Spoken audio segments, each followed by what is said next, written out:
ये class online offline दोनों हो रहा है।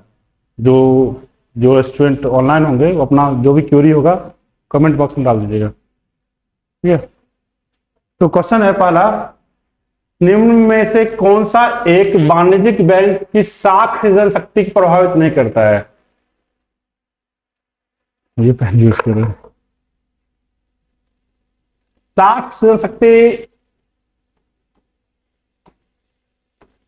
यानी कि बैंक मार्केट में कितना पैसा फैला सकता है, कितना कम कर सकता है, यानी बैंक का क्या हो सकता है, कितना साख मार्केट में है या नहीं है।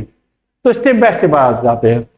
पहला है नगद आरक्षण अनुपात, यानी cash reserve ratio. Cash reserve ratio अगर मान लो कि अगर इसको कम किया जाए या ज्यादा बढ़ाया जाए तो क्या क्या असर पड़ सकता है। मानते कि CRR 4% है, मानते 4% है, तो अगर मार्केट में बैंक को 100 में 4 रुपया क्या हुआ, RBI के पास या डी बैंक के पास जमा करना पड़ा। मार्केट में कितना रुपया लेके चला है, 94 रुपया, यानी साख कितनी है, 94 रुपया। अगर इसे 5% कर दें तो साख कितनी हो जाएगी, 95 रुपया, और 2% कर दी जाए तो 98। हम देख रहे हैं कि कैश रिजर्व रेशियो नगद आरक्षित अनुपात में कमी या ज्यादा साख को बढ़ा या घटा रही है, यानी क्लियर है कि ये प्रभावित कर रहा है। पूंजी पर्याप्तता अनुपात कैश कैपिटल एडिक्वेंसी रेशियो CAR, यानी ये होता है कि कोई बैंक कितना पैसा, कितना पूंजी जोखिम संसाधनों में लगा सकता है, यानी जितना कि रिस्क ले सकता है रिस्क मैनेजमेंट में। तो जानना इसके लिए बेसल मानक होते हैं।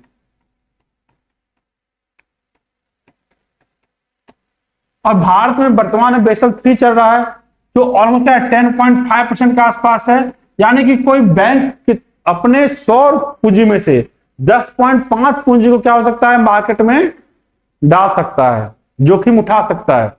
तो हम अगर 9.5 कर दें तो क्या हुआ, बढ़ जाएगा साख। अगर 12% कर दें तो घट जाएगा। ये भी हो जाएंगे, ये भी हो जाएंगे। वैधानिक तरलता अनुपात SLR, बैंक की व्यावसायिक बैंक की कुल परिसंपत्ति का कुछ भाग RBI के पास रखना पड़ता है, RBI के पास रखना पड़ता है। वर्तमान में ऑलमोस्ट 18.75% के आसपास है, एग्जैक्ट नहीं पता है, 75 या 50 होगा। तो अगर इसको फिर बढ़ा देंगे तो साख क्या घट जाएगी, घटा देंगे साख बढ़ जाएगी। हम देखें ये भी सही है, ये भी सही है, लेकिन नगद जमा अनुपात ऐसा कुछ भी नहीं है, ऐसा कुछ भी नहीं है। आंसर क्या जाएंगे, नगद जमा अनुपात। ध्यान रखिएगा, कोई भी ब्याज दर में कमी होगी तो साख बढ़ जाएगी, और ब्याज दर में वृद्धि होगी तो साख कम जाएगी। तो साख मतलब कि कितना पैसा उसको मार्केट में फैला सकता है, तरलता। तो ध्यान रखना कि कोई भी कि interest rate inversely proportional to credit है, हर वक्त ध्यान रखना कि ब्याज दर क्या हुआ, उल्टा चलेगा। तरलता भी ऐसे ही होता है, ये भी क्या हुआ, उल्टा चलेगा। निम्न क्षेत्र में से कौन सा एक संघीय सरकार के संसाधनों संबंध रखता है, यानी कि वो टैक्स क्या होता है, केंद्र सरकार द्वारा लगाई जाती है। ऑप्शन आ जाते हैं, निवेश कर, वैसे तो है नहीं कोई, लेकिन निगम कर, उपहार कर अब खत्म हो चुका है, जोत कर राज्य सरकार लगाती है, स्टेट लगाती है, तो ये होगा नहीं। सब भूमि राजस्व ये भी क्या स्टेट लगाती है, चुंगी भी स्टेट लगाती है, ये भी नहीं होगा। बिक्री कर ये भी स्टेट लगाती है, ये भी नहीं होगा। आते हैं, आयकर केंद्र सरकार लगाती है, बंटवारा राज्यों से करती है, सीमा शुल्क केंद्र सरकार लगाती है, बंटवारा नहीं करती है, खुद सब स्वयं रख लेती है। निगम कर केंद्र सरकार लगाती है कंपनी पर और स्वयं रख लेती है। तो क्या लगा, ये तीनों क्या केंद्र सरकार लगा देते हैं, इससे क्या होगा, मनरेगा, जहां मनरेगा नरेगा के रूप में एक रोजगार गारंटी स्कीम के रूप में, नरेगा के रूप में 2 फरवरी 2006 को लाया गया था, जो ग्रामीण क्षेत्र में गारंटी युक्त 100 दिन का रोजगार दे रहा था। क्लियर है? रोजगार। ये 2 अक्टूबर 2009 को महात्मा गांधी नरेगा योजना बनी। तो ऐसा क्या हो जाएंगे? रोजगार किस क्षेत्र में? ग्रामीण क्षेत्र में। यहां 2 कंफ्यूजन होता है, ग्रामीण विकास दिया हुआ है। जरूरी नहीं है कि हर रोज ग्रामीण विकास के लिए रोजगार साथ लोक जागरूकता, कनेक्टिविटी, सड़कें, ग्रामीण जब तक कि वहां की वस्तु मार्केट में नहीं जाएगी तब तक वहां के रोजगार से क्या फायदा, या संपत्ति निर्माण से क्या फायदा, कच्चा माल निर्माण से क्या फायदा। तो सड़कें बहुत जरूरी है। तो आंसर क्या देंगे? रोजगार। भारत में बच्चों को कुपोषण का माप किया जाता है। कुपोषण ध्यान रखना कि किसी भी व्यक्ति, किसी बच्चे में प्रोटीन की कमी, यानी खाना प्रॉपर रूप से नहीं मिल पा रहा है, तो कुपोषण से जुड़ा हुआ है। ध्यान रखना कि कुपोषण के लिए क्या जरूरी है? 3 वर्ष से कम उम्र के न्यून भार के लिए। 1 वर्ष था, अभी क्या है, सरकार 3 से 5 वर्ष कर रही है, तो 3 वर्ष हो जाएंगे। क्या होगा? 3 वर्ष। अच्छा, 3 वर्ष ऐसा भी चेंज क्यों हुआ? ठीक है, तो 3 वर्ष से कम उम्र के न्यून भार वाले बच्चे कुपोषण कहते हैं।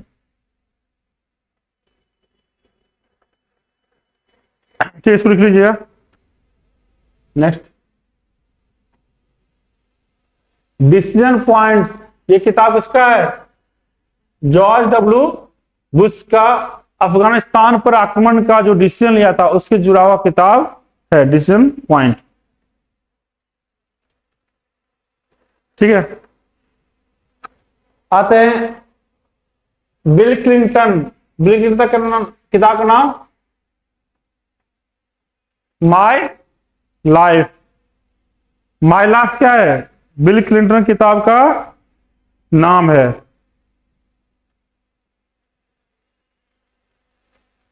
तो आंसर हो जाएंगे यहां जॉर्ज। संसदीय मंजूषा यानी कि एक हिंदी पत्रिका है जो लोकसभा में निकाली जाती है। लोकसभा कार्रवाई क्या हो रही है, क्या क्या कार्रवाई से क्या निकल गया है, सबको क्या वर्णन का है, संसदीय मंजूषा में रखा गया है। ये अर्धवार्षिक है, यानी साल में क्या होगा? क्वेश्चन अलग पूछ सकता है, साल में कितनी बार? साल में 2 बार। कौन सा सही नहीं है? यानी कि जो भारत में विदेशी कंपनी आई थी उसका जो निर्माण होता उससे जुड़ा हुआ है। तो ध्यान रखना कि भारत में सबसे पहले कौन सा विदेशी आए थे? पुर्तगाली आए थे। उसका व्यापारिक रूप में आए, दूसरा डच, तीसरा ब्रिटिश, चौथा डेनिश और 5वां फ्रेंच। यानी ये व्यापारिक रूप में कंपनी निर्माण में सबसे पहले पुर्तगाली, उसका ब्रिटिश,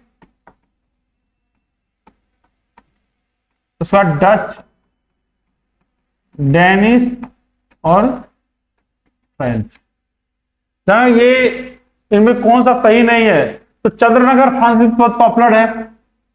चंद्रनगर फांसी 1954 में क्या भारत को सौंपा था।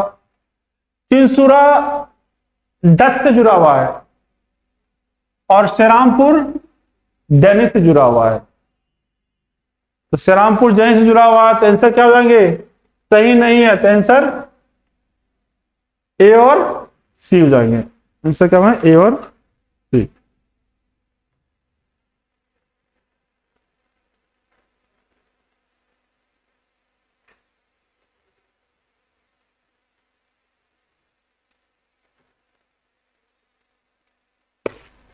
ठीक है,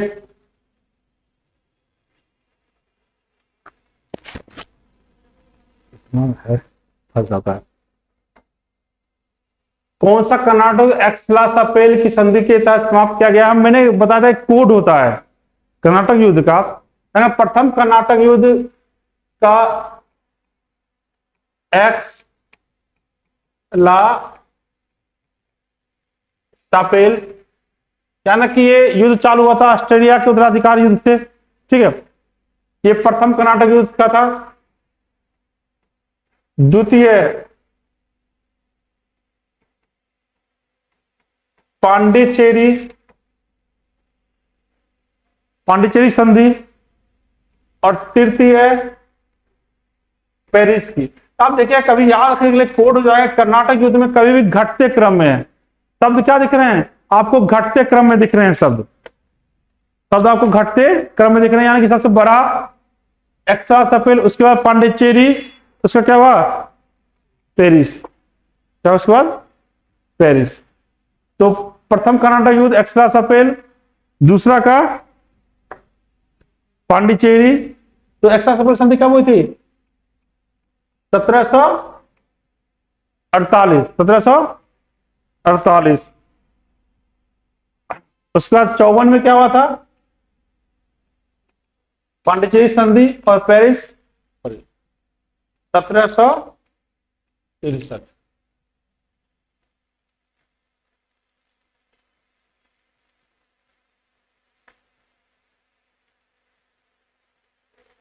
तो आंसर का एक्स्ट्रा सपेल प्रथम कर्नाटक युद्ध, जंग चतुर्थ कर्नाटक युद्ध हुआ ही नहीं था। तृतीय कर्नाटक युद्ध के दौरान वांडीवास का युद्ध हुआ था, जिससे फ्रांस पूरी तरह से हार गया था, और उसको उसी भारत में राजनीतिक शक्ति के रूप में न रखकर व्यापारिक शक्ति के रूप में रह गए थे।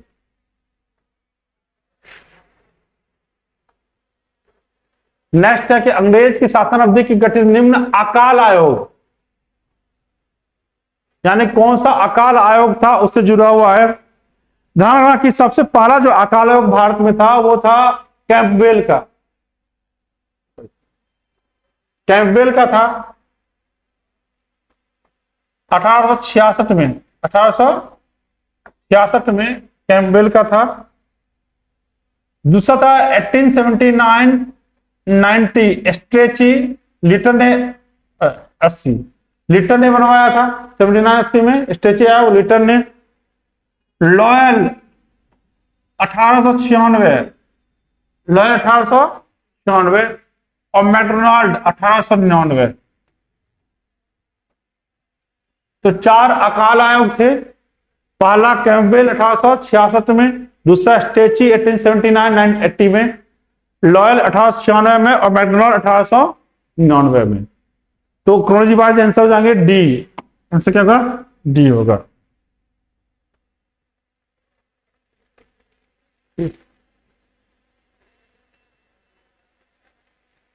सालबाग संधि 1782 में हुआ था। सालबाग संधि 1782 में हुआ।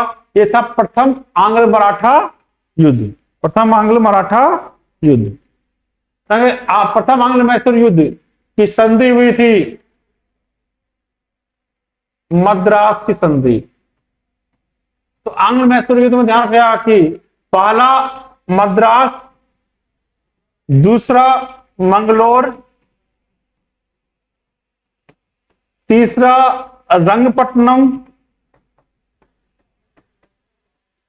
और चौथा सहायक संधि।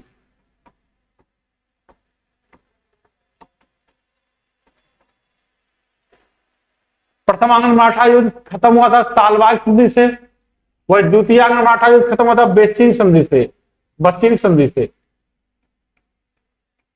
1802। 1802। हाँ,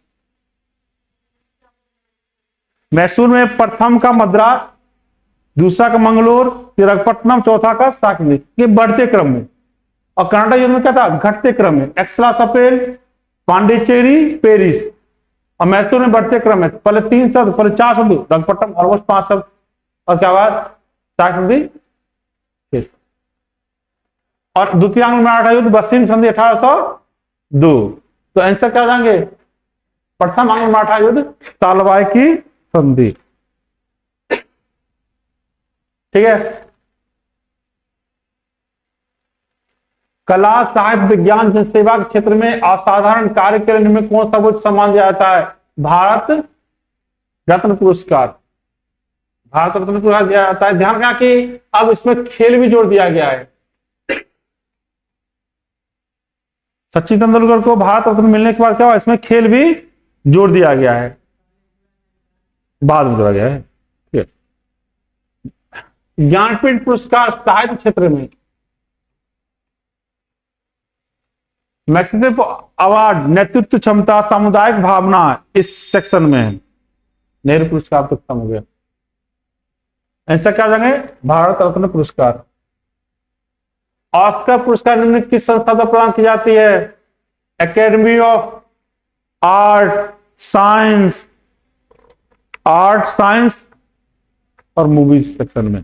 तो ध्यान रखना कि ये 1929 चालू किया गया है, 1929 से चालू किया गया है।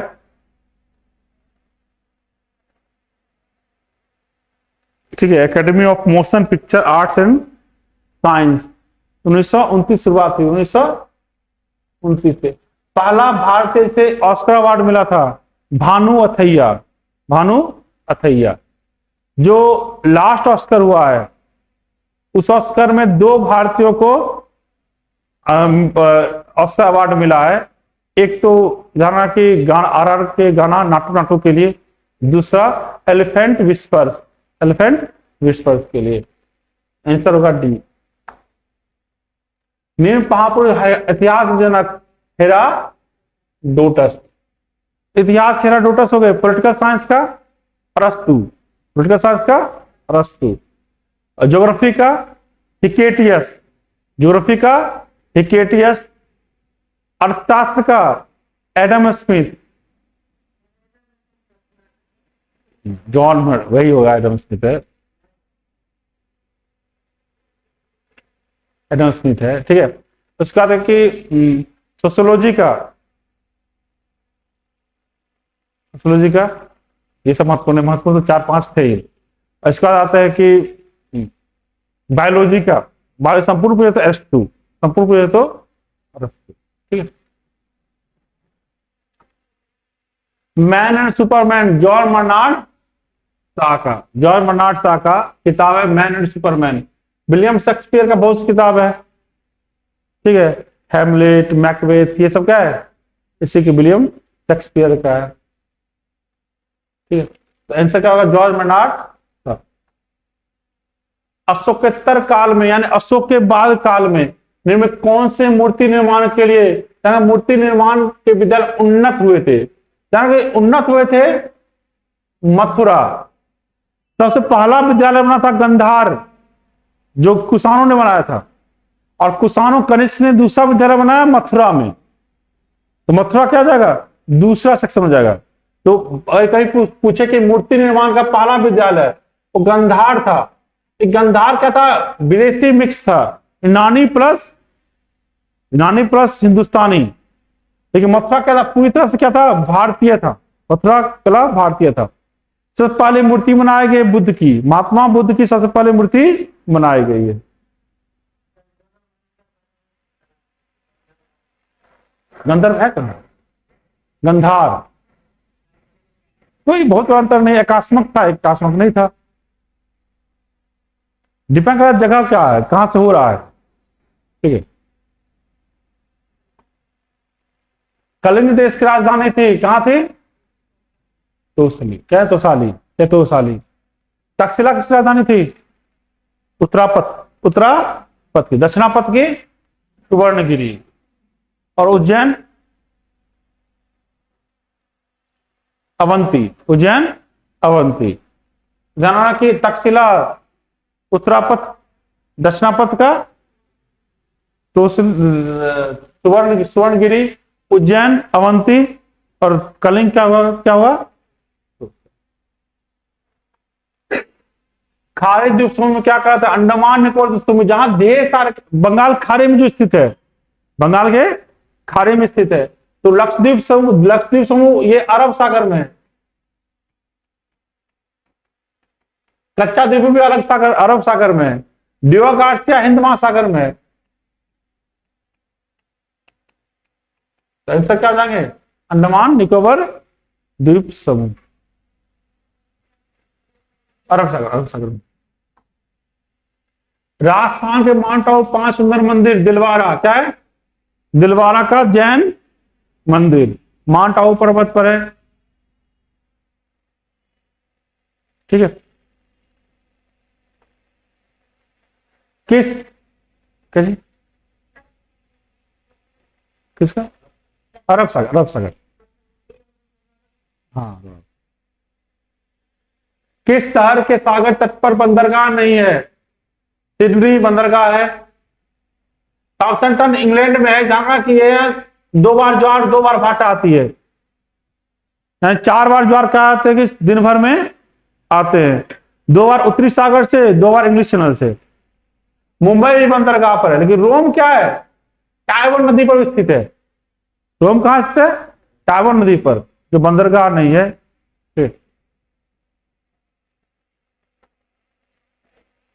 यदि संघ की संसद राष्ट्रपति के विषय सम्मिलित किसी विषय पर विधायी शक्ति का प्रयोग करना चाहे तो ऐसा करने के लिए संकल्प निम्न किस एक के द्वारा पारित किया जाता है? ये आर्टिकल 249 में है। किसी विशेष परिस्थिति में राज्य सूची के विषय पर सिर्फ और सिर्फ कानून बनाएगा राज्यसभा, सिर्फ और सिर्फ कानून बनाएगा राज्यसभा। देखिए, राज्यसभा ध्यान किया कि 2 जगह लोकसभा से ज्यादा स्ट्रांग है, एक राज्य सूची के विषय पर कानून बनाने के लिए और दूसरा अखिल भारतीय सेवा यानी अनुच्छेद 312 है।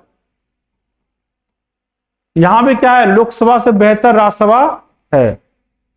ठीक है। लोकसभा बाकी धन विधेयक में स्ट्रांग है, अविश्वास प्रस्ताव में राज्यसभा से पूछा जाता है। फिर क्या है कि यहाँ राज्यसभा क्या है? स्ट्रांग है राज्य सूची के विषय पर कानून बनाने के लिए और शासन के अखिल भारतीय सेवा के लिए। इनसे क्या होगा? राज्यसभा।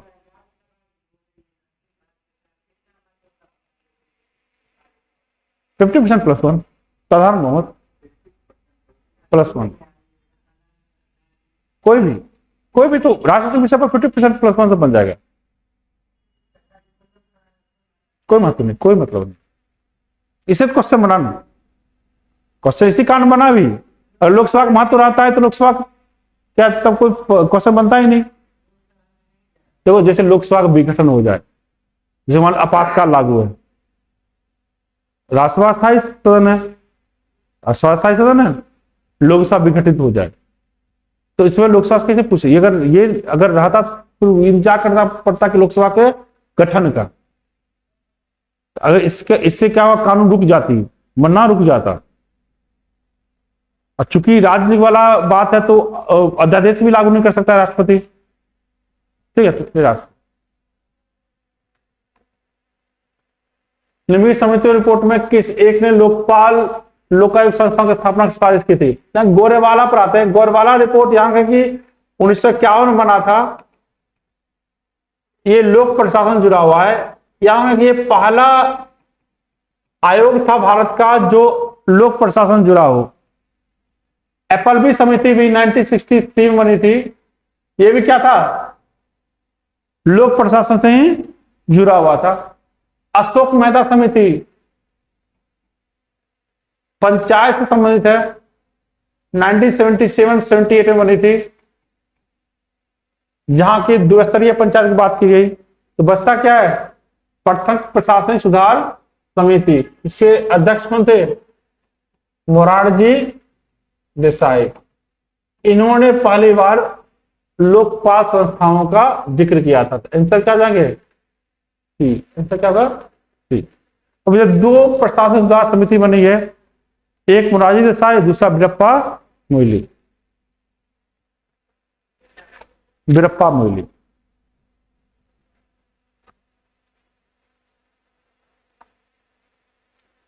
भारत के संविधान उपबंधों के अधीन संचित की है, यानी किसी न किसी आर्टिकल से जुड़ा हुआ होना चाहिए।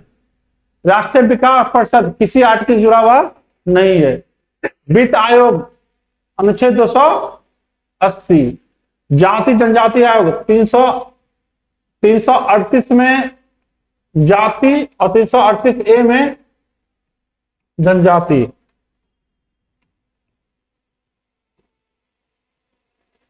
पिछले दशमलव अन्वेषण के लिए आयोग 338 बी, पिछड़ा वर्ग आयोग, पिछड़ा वर्ग आयोग 338 बी। अंदर 3 आर्टिकल जुड़ा हुआ है, लेकिन राष्ट्रपति का परिषद में नहीं है, केवल 2, 3, 4। काम अब खत्म हो गया, खत्म हो गया। पहले क्या था, योजना आयोग जो योजना बनाती थी उसको स्वीकृति प्रदान करते थे। अब तो योजना ही नहीं बन रहा है, अब नीति आयोग में दोनों समावेशन हो गया है।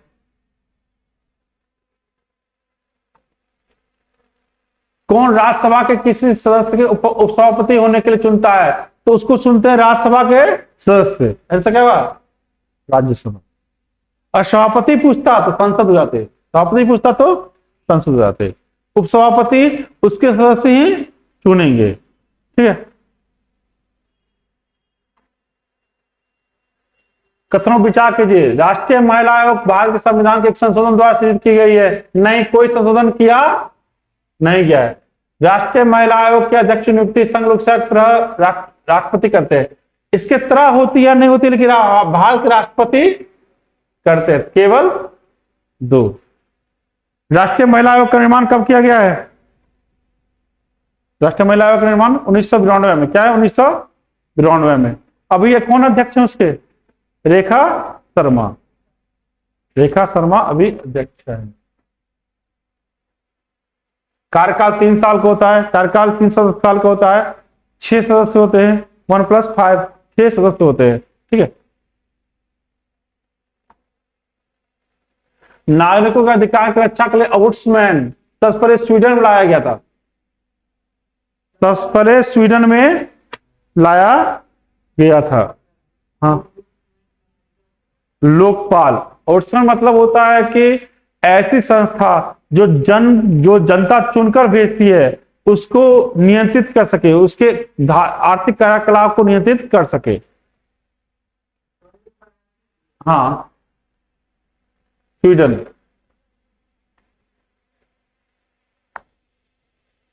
राज्य के 7 प्रधानों में किस एक को कौटिल्य ने अपने अर्थशास्त्र में समाविष्ट नहीं किया था? पुरोहित नहीं थे। कौन कौन थे? राजा, क्या राजा, मंत्री, दुर्ग, कोष। राजा, मंत्री, दुर्ग, कोष। बचते क्या है? दंड, मित्र, जनपद। तो और कौन कौन है? राजा, मंत्री यानी अमात्य। मंत्री क्या होगा? अमात्य। दुर्ग, जिससे क्या हो कि दुश्मन नहीं आ सके। और कोष, पैसा। बाकी दंड, मित्र और जनपद 3 इसमें शामिल हैं। पुरोहित नहीं होंगे। क्या होगा? पुरोहित नहीं होंगे। अरे वो एक ही शब्द है, एक ही शब्द है। मंत्री ही अमात्य है। मंत्री हम लोग बोलते हैं अमात्य, उसमें अमात्य बोला जाता था। अरे मंत्री पद का ही नाम अमात्य है। मंत्री अभी बोला जा रहा है, और अमात्य क्या, उसमें अमात्य बोला जाता था।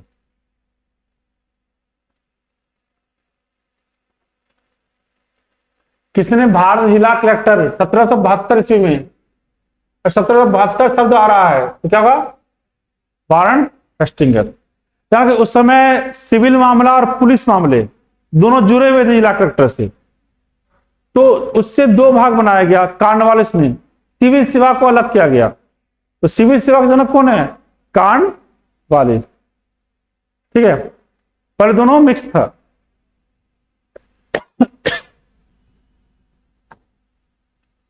चार प्रकार की व्यवस्थाएं की गई है। देखो, मार्क्सवाद में 4 तरह की व्यवस्था की गई है। उन्होंने कहा कि जो शुरुआती दौर था, जब प्राचीन काल का निर्माण हो रहा था, तो सब कुछ बराबर थे, हर कुछ बराबर थे। न परिवार था न विवाह था।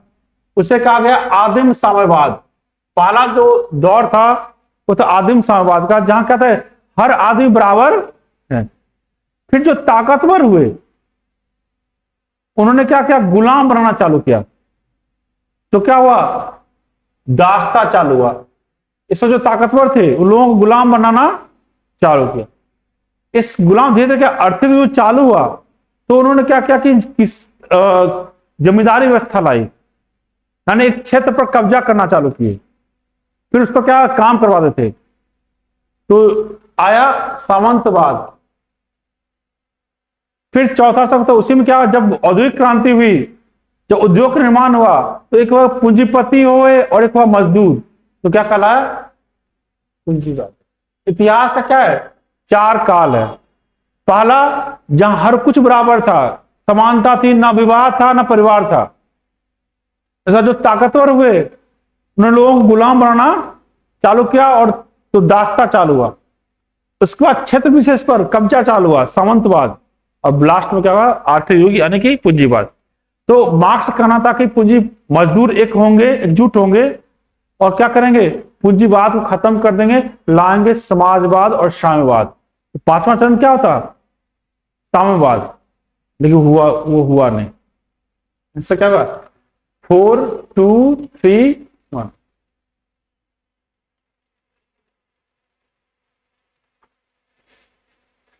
एक ईश्वर, एक धर्म, एक जाति, श्री नारायण गुरु स्वामी, SNDP आंदोलन कहलाता है, श्री नारायण गुरु प्रतिपालन आंदोलन।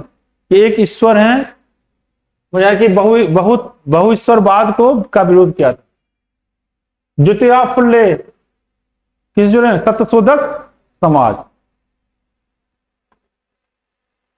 तब यहां कौन सा अनुच्छेद, धर्म, प्रजाति, लिंग अथवा जन्म स्थान के आधार पर विभेद नहीं किया जाता है। अनुच्छेद 15, अनुच्छेद 15। वही सरकार नौकरी में आवश्यक समानता के लिए, अनुच्छेद 16। यहां भी है, लेकिन क्या है कि सामाजिक आधार पर विभेद है 15 में, और यहां नौकरियों में विभेद नहीं की जाएगी। नौकरियों में विभेद 17 में है, अस्पृश्यता का अंत। अनुच्छेद 19 में स्वतंत्रता दी गई है, जो क्षेत्र से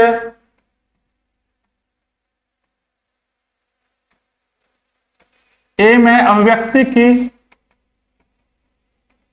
यानी बोलने, जानने, लिखने की। दूसरा है सभा बुलाने की, शांतिपूर्ण सभा बुलाने की। तीसरा क्या है, संघ बुलाने की, संघ बनाने की, यानी कि अगर हम अकेले बोलेंगे तो लोग पागल कहेंगे। क्या करते हैं हम लोग, सभा बुलाते हैं, तो हम बात तक रखते हैं, और मेरे बातों पर लोग सहमति बन जाए, संघ बनाते हैं। फिर संघ का विचरण करने की, भारत में भ्रमण करने की, कोई जगह अच्छा लग जाए तो निवास करने की, और निवास करने के लिए पेट पूजा के लिए व्यवसाय। 6 क्या है, पर 7 थे, पर संपत्ति अर्जन का अधिकार था, वो खत्म कर दिया गया, अब 6 बचे हैं। तो 6 क्या है, अभिव्यक्ति, बोलने की, कहां बोलेंगे, सभा में, सभा को संघ बनाएंगे, संघ विचरण करवाएंगे, जो अच्छा लगे तो आवास कर देंगे, और फिर व्यापार। इसमें सबसे युक्त निबंधन है, यानी कि हर जगह वास नहीं कर सकते हैं, जनजाति क्षेत्र को छोड़कर। विचरण भी क्या करेंगे, जनजाति क्षेत्र और सैनिक क्षेत्र को छोड़कर। और व्यक्ति में ऐसा कुछ बात ना बोल दें जिससे कि दूसरा का स्वतंत्रता हनन हो जाए। थोड़े अव्यक्ति मतलब थोड़े किसी को गाली दे दो, गाली नहीं दे सकते हैं, इस जुड़ा हुआ है। इनसे क्या जाएंगे, 15। पिछड़े वर्गों के लिए सामाजिक और शैक्षिक, भारत में क्या पिछड़ापन दिया गया है, सामाजिक एवं शैक्षिक। तो 15 क्लॉज 4 में शिक्षण संस्थानों में आरक्षण दी गई है ओबीसी को, और 16 क्लॉज 4 में सरकारी नौकरी में। तो शिक्षण संस्थान में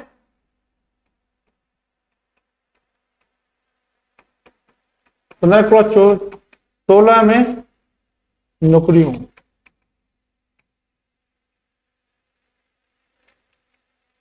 और आर्थिक पिछड़ापन किसको दिया गया है, ईबीडब्ल्यूएस को। वो क्या, आर्थिक रूप से पिछड़े, ठीक है। अनुसूचित जाति जनजाति के लोकसभा में, अनुच्छेद 330 में लोकसभा की सीटों के आरक्षण प्रावधान किस अनुच्छेद क्या है, अनुच्छेद 330 में। कितने हैं, 84 और 43। 84 एससी है और एसटी क्या है, 47 है। तो कुल कितने रिजर्वेशन सीट हो गया, 131। 131 सीट रिजर्वेशन में। अनुच्छेद 38 में कहा गया है कि लोक कल्याणकारी राज्य की स्थापना के लिए राज्य कार्य करे, वेलफेयर स्टेट के निर्माण के लिए कार्य करे। 1917 में अस्पृश्यता का 331 ओबीसी के से जुड़ा हुआ है, ठीक है। राष्ट्रीय एड्स नियंत्रण संगठन 1990 फैक्चुअल बात है। समन्वित जनजातीय विकास परियोजना, ध्यान रखना कि ये चालू किया गया था 5वीं पंचवर्षीय योजना में।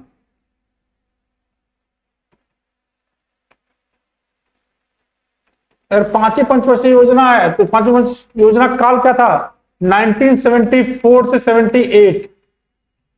अगर आपको पता चल जाए कि ये 5वीं पंचवर्षीय योजना में है तो उसका काल 1974 78, क्लियरली आंसर बन जाएगा 1975।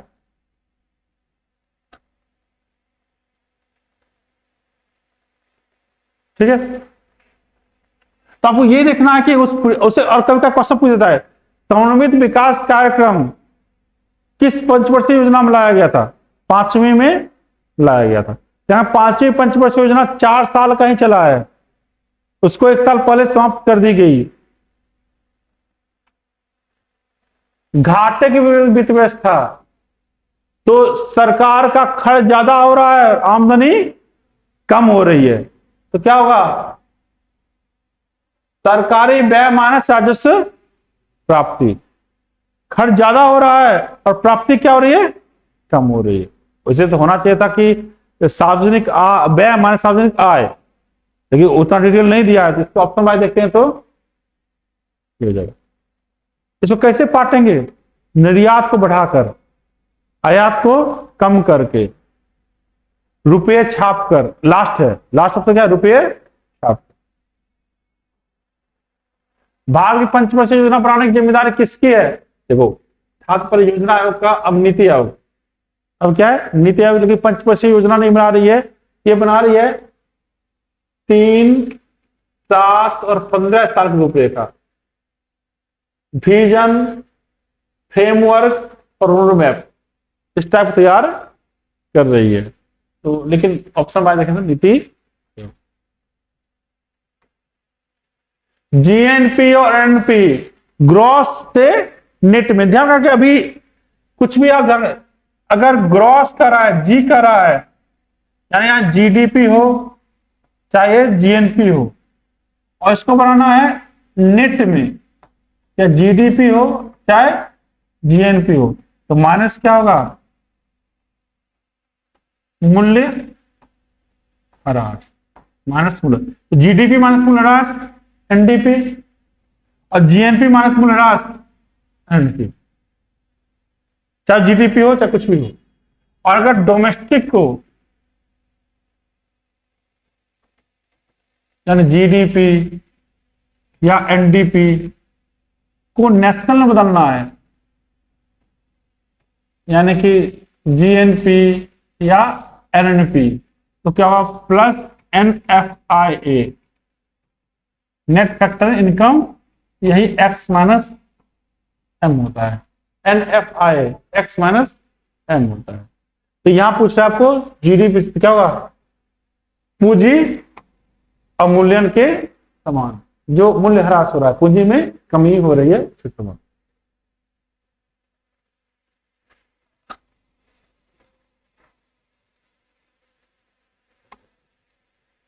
प्रति व्यक्ति निम्न आय होने के कारण निम्नलिखित में कौन सा है? बढ़ती जनसंख्या का उसके जीवन अर्जन के लिए भूमि का पर आश्रित होना, आधारित होना, ठीक है। निम्न कृषि उत्पादन, ये भी सही है। व्यापक गरीबी, जो ज्यादातर में अगर इसमें दे रहे हैं तो जनरली क्या होता है? सभी ही होते हैं, ठीक है। सितवे बंदरगाह म्यांमार में है, अब इसको निर्माण कौन कर रहा है? भारत कर रहा है, ठीक है। तो आंसर क्या है? म्यांमार। आजादी के समय भारत राष्ट्र कांग्रेस अध्यक्ष थे जेबी कृपलानी, ऑफिस में। राष्ट्र कांग्रेस के अध्यक्ष कौन थे? जेबी कृपलानी, जेबी ये पढ़े दिसंबर 1946 बने थे और आजादी के समय रहे थे। और आजादी के बाद अगर पहला पूछे तो डॉक्टर राजेंद्र प्रसाद, आजादी के बाद पहला डॉक्टर राजेंद्र प्रसाद। ऑफिस में ऑफिस में बात करेंगे, क्योंकि ये इतना घटिया क्वेश्चन है, इसका जवाब देना हमको इस समय उचित नहीं समझते हैं। कांग्रेस के बारे में पता नहीं है, कांग्रेस नहीं पता कांग्रेस के बारे में, उसको पता नहीं कांग्रेस के बारे में, कौन कांग्रेस संस्था थी। मतलब क्यों मतलब पूछेंगे?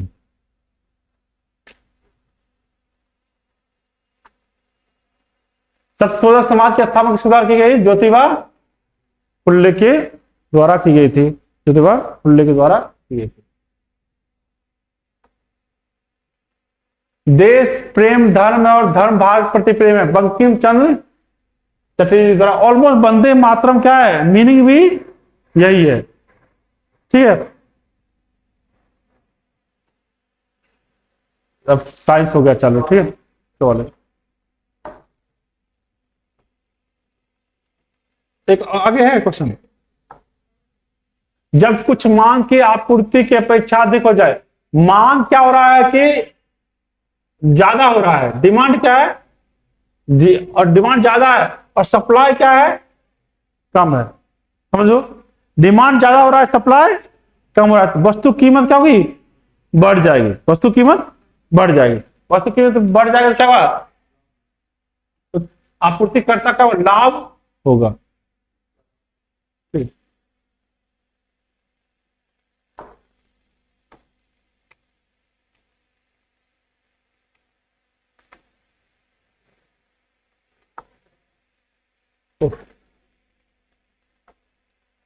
कील नहर किन्हें जोड़ती है?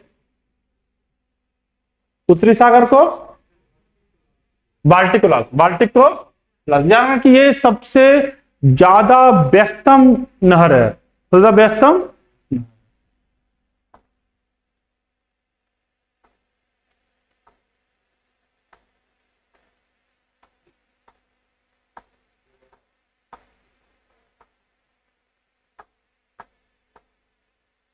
प्रधानमंत्री नरेंद्र मोदी ने लिटिल इंडिया गेटवे ऑस्ट्रेलिया बनाया, सिडनी में, सिडनी में बनाया है Little India Gateway. Central bank digital currency Patna नगर निगम द्वारा 23 मई को, 23 मई 2023 को, तो याद रखने तरीका 23 मई 2023 पटना नगर निगम। स्टार्ट किया जाए। यहाँ पे हम लोग का 76 नंबर प्रश्न है। इस तरह के प्रश्न हम लोग आए दिन बनाए रहे ना, इस टाइप के। तो केवल क्या करना है, खाली उतना ही हम लिख देते हैं एक बार। जैसे 342 से डिवाइड करने पे कितना आ रहा है आपका शेषफल? 47। तो अगर उसी संख्या को किससे भाग दिया जाए? 18 से, तो शेषफल क्या होगा? तो हम केवल क्या करें, 47 में 18 से डिवाइड दें और हमारा रिमाइंडर 18 दूना 36 और 11, रिक्वायर्ड रिमाइंडर 11। और इसमें नोट क्या है, बोलते हैं ना डिस्क्लेमर, नोट क्या है इसमें कि ये जो मेरा भाजक है वो इसका एक गुणनखंड होना अनिवार्य है। तो आप देखेंगे 18 से काट के तो जरूर ये पूरा कट रहा है। 18 का 18, 18 9 बस 1800, 19 बार में ये आपका कट जाता है। ठीक, चलिए नेक्स्ट प्रश्न की तरफ बढ़िए। कह रहा है इसके गुणनफल में इकाई अंक क्या हो। जैसे गुणनफल का इकाई अंक निकालना है तो आपने करना क्या है, इन प्रत्येक जो अलग अलग संख्याएं हैं जो कि किस रूप में है, एक्सपोनेंट के रूप में दिख रहा है आपको, सब पे घातांक दिख रहा है ना बड़ा बड़ा, तो हमें क्या करना चाहिए कि ये घातांकों को छोटा करना है। तो कैसे करें, तो ये जो भी है हमारा उसमें 4 से पहले भाग देंगे।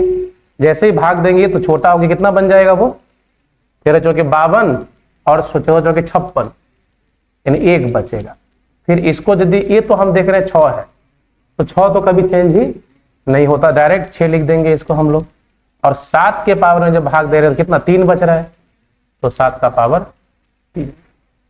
अब इसका 3 है, इसका 6 है और 7 के पावर 3 में 3 ही आता है, तो 3 छके 18 3 54, मतलब 8 3 24, यानी 4। तो हम क्या कहेंगे कि इसका इकाई अंक कितना हो जाएगा, 4 हो जाएगा, है ना। सभी घातों में 4 से भाग देंगे और उसको छोटा कर देंगे, जो शेष बचेगा उसको लिखेंगे। और अगर शेष शून्य आया तो, अगर 4 से पूरा पूरा कट जाए तो 4 ही यूज करेंगे हम लोग, है ना। घात को छोटा किया जाता है इसमें क्या यूज करके, साइक्लिक प्रॉपर्टी जो होता है उसको यूज करके। बोलिए। हाँ बिल्कुल, ये इसका फैक्टर होना ही चाहिए। अगर नहीं हुआ तो क्या आंसर देंगे, आंकड़े अपर्याप्त हैं।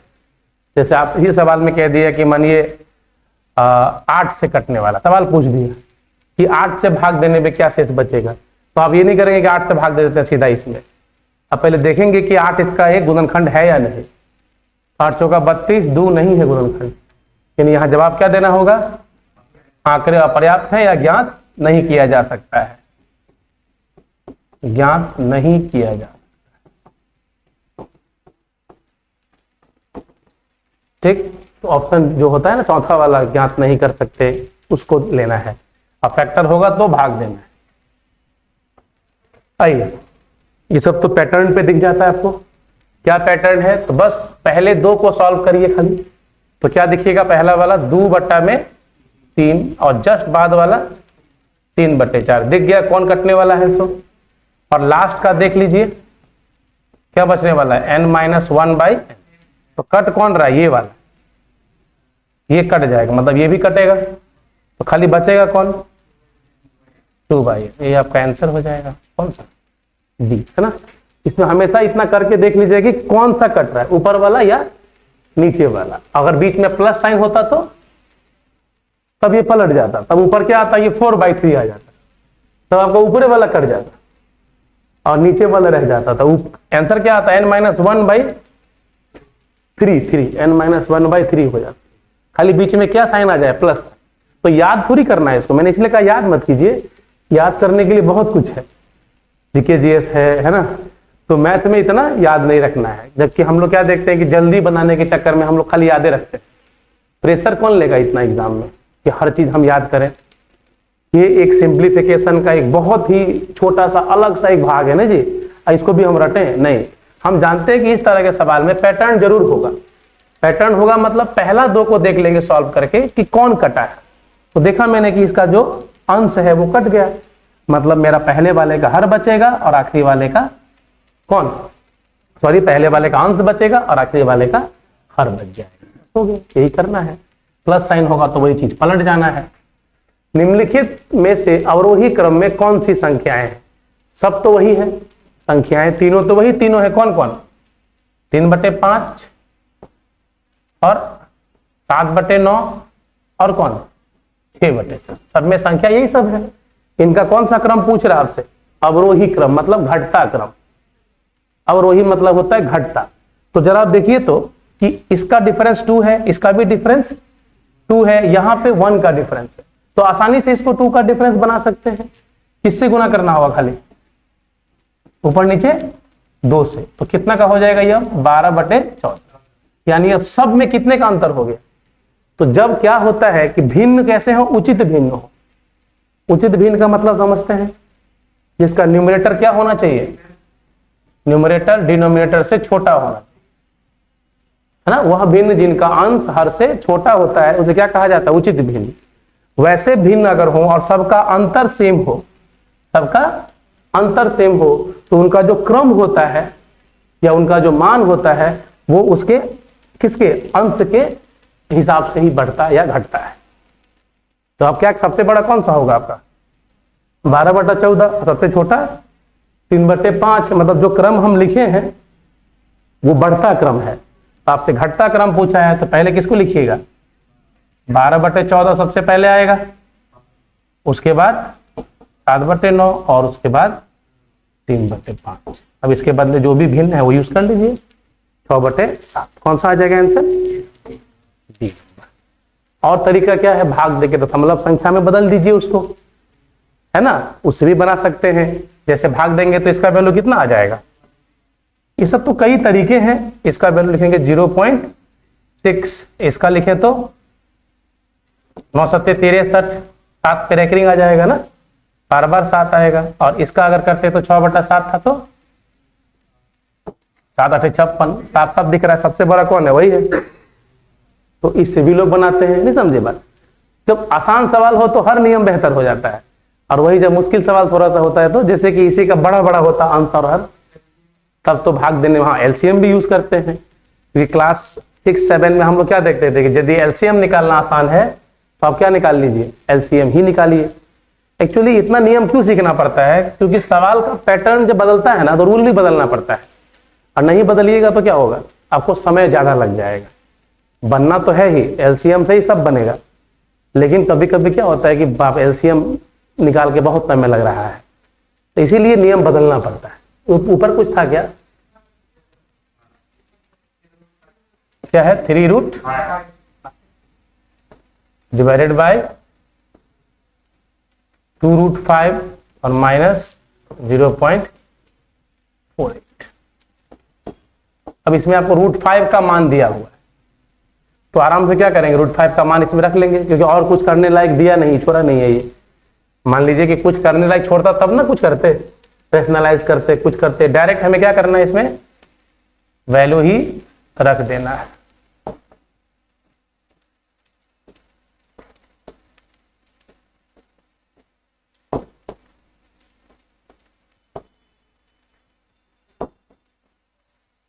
नीचे कितना आ जाएगा देखिए, तो 4.48, तो खाली 4 बचेगा, तो 4 से भाग दीजिए तो इधर वाले को, तो 4 पचे 20, 4 छके 24, और 3 से गुना कर दीजिए, 3 छके 18, पचे 15, 1, तो क्या आ जाएगा आपका, यही ना आएगा जी, 16.8 की आंसर बी आ रहा है। कुछ मिस हो गया, अरे अच्छा, ना ना सही है सही है सही है। हम भी थोड़ा सा हम लोग क्या कर गए, इसमें मिस कर गए, हम लोग यहाँ ही मिस कर गए, खाली भाग लिखे नहीं है ना कुछ भी। यहाँ पे हम लोग जब भाग दिए 4 से, तो ये 2 अंक न है, तो यहाँ पे हमको 4 पचे 20, 4 छके 24, तो ये आ जाएगा आपका 0.56 होगा। अब जब गुना करेंगे 3 छके 18, 3 पचे 15, 1 16, दशमलव जो आएगा ये 1 पॉइंट हो जाएगा, क्योंकि 2 दशमलव है वहां पे, इसीलिए यहाँ पे 0.56 लिखेंगे हम। नीचे तो कुछ था ही नहीं, 4 था केवल, बिल्कुल देखिए ना, सब आंसर दिया हुआ है, पॉइंटे के खेले पे है ये, मतलब वही गलती होगा ही सबसे, और तो कुछ गलती होगा नहीं। चलिए अगला सवाल, ये कह रहा किसी कक्षा का पहला पीरियड 10:30 बजे शुरू होता है तथा चौथा पीरियड 13:45 बजे समाप्त होता है। यदि प्रत्येक पीरियड की समयावधि एक समान हो तथा प्रत्येक पीरियड के अंत में 5 मिनट का विश्राम दिया जाता है, तो प्रत्येक पीरियड की समयावधि कितनी होगी। तो आप देखिए कि अगर कितना पीरियड का बात किया है, 4 पीरियड का, पीरियड कितने हैं 4, तो 4 पीरियड अगर हैं तो आपका जो बीच में जो गैपिंग है 5 मिनट का जो विश्राम है, विश्राम की संख्या कितनी होगी, विश्राम 4 को होगा कि 3 को होगा, तो विश्राम का समयावधि कुल मिला के कितना होगा, बिल्कुल, क्योंकि 3 ही को विश्राम होगा, पहला के बाद, दूसरा के बाद और तीसरा के बाद, तो टोटल जो समय लगेगा विश्राम में वो लगेगा आपको 15 मिनट, ठीक है। और कुल समय लगा कितना है देखिए, तो स्कूल जो चला है वो कहां से कहां तक चला है, तो कहेंगे 10:30 से 13:45, तो कितना घंटे का समय है, तो 2 घंटा पूरा हो गया, 3 घंटा पूरा, 3 घंटा और 15 मिनट, ये टोटल टाइमिंग जो है वो है 3 घंटा और 15 मिनट का। तो इसमें से क्या घट जाएगा, 15 मिनट घट जाएगा, यानी कितना बचा, तो 3 घंटे में 4 क्लास हो रहा है, रनिंग क्लास 3 घंटे में किसका, तो कक्षा का समयावधि ये है, ये हो गया कक्षा का मतलब पीरियड का, कक्षा के जो प्रत्येक पीरियड है,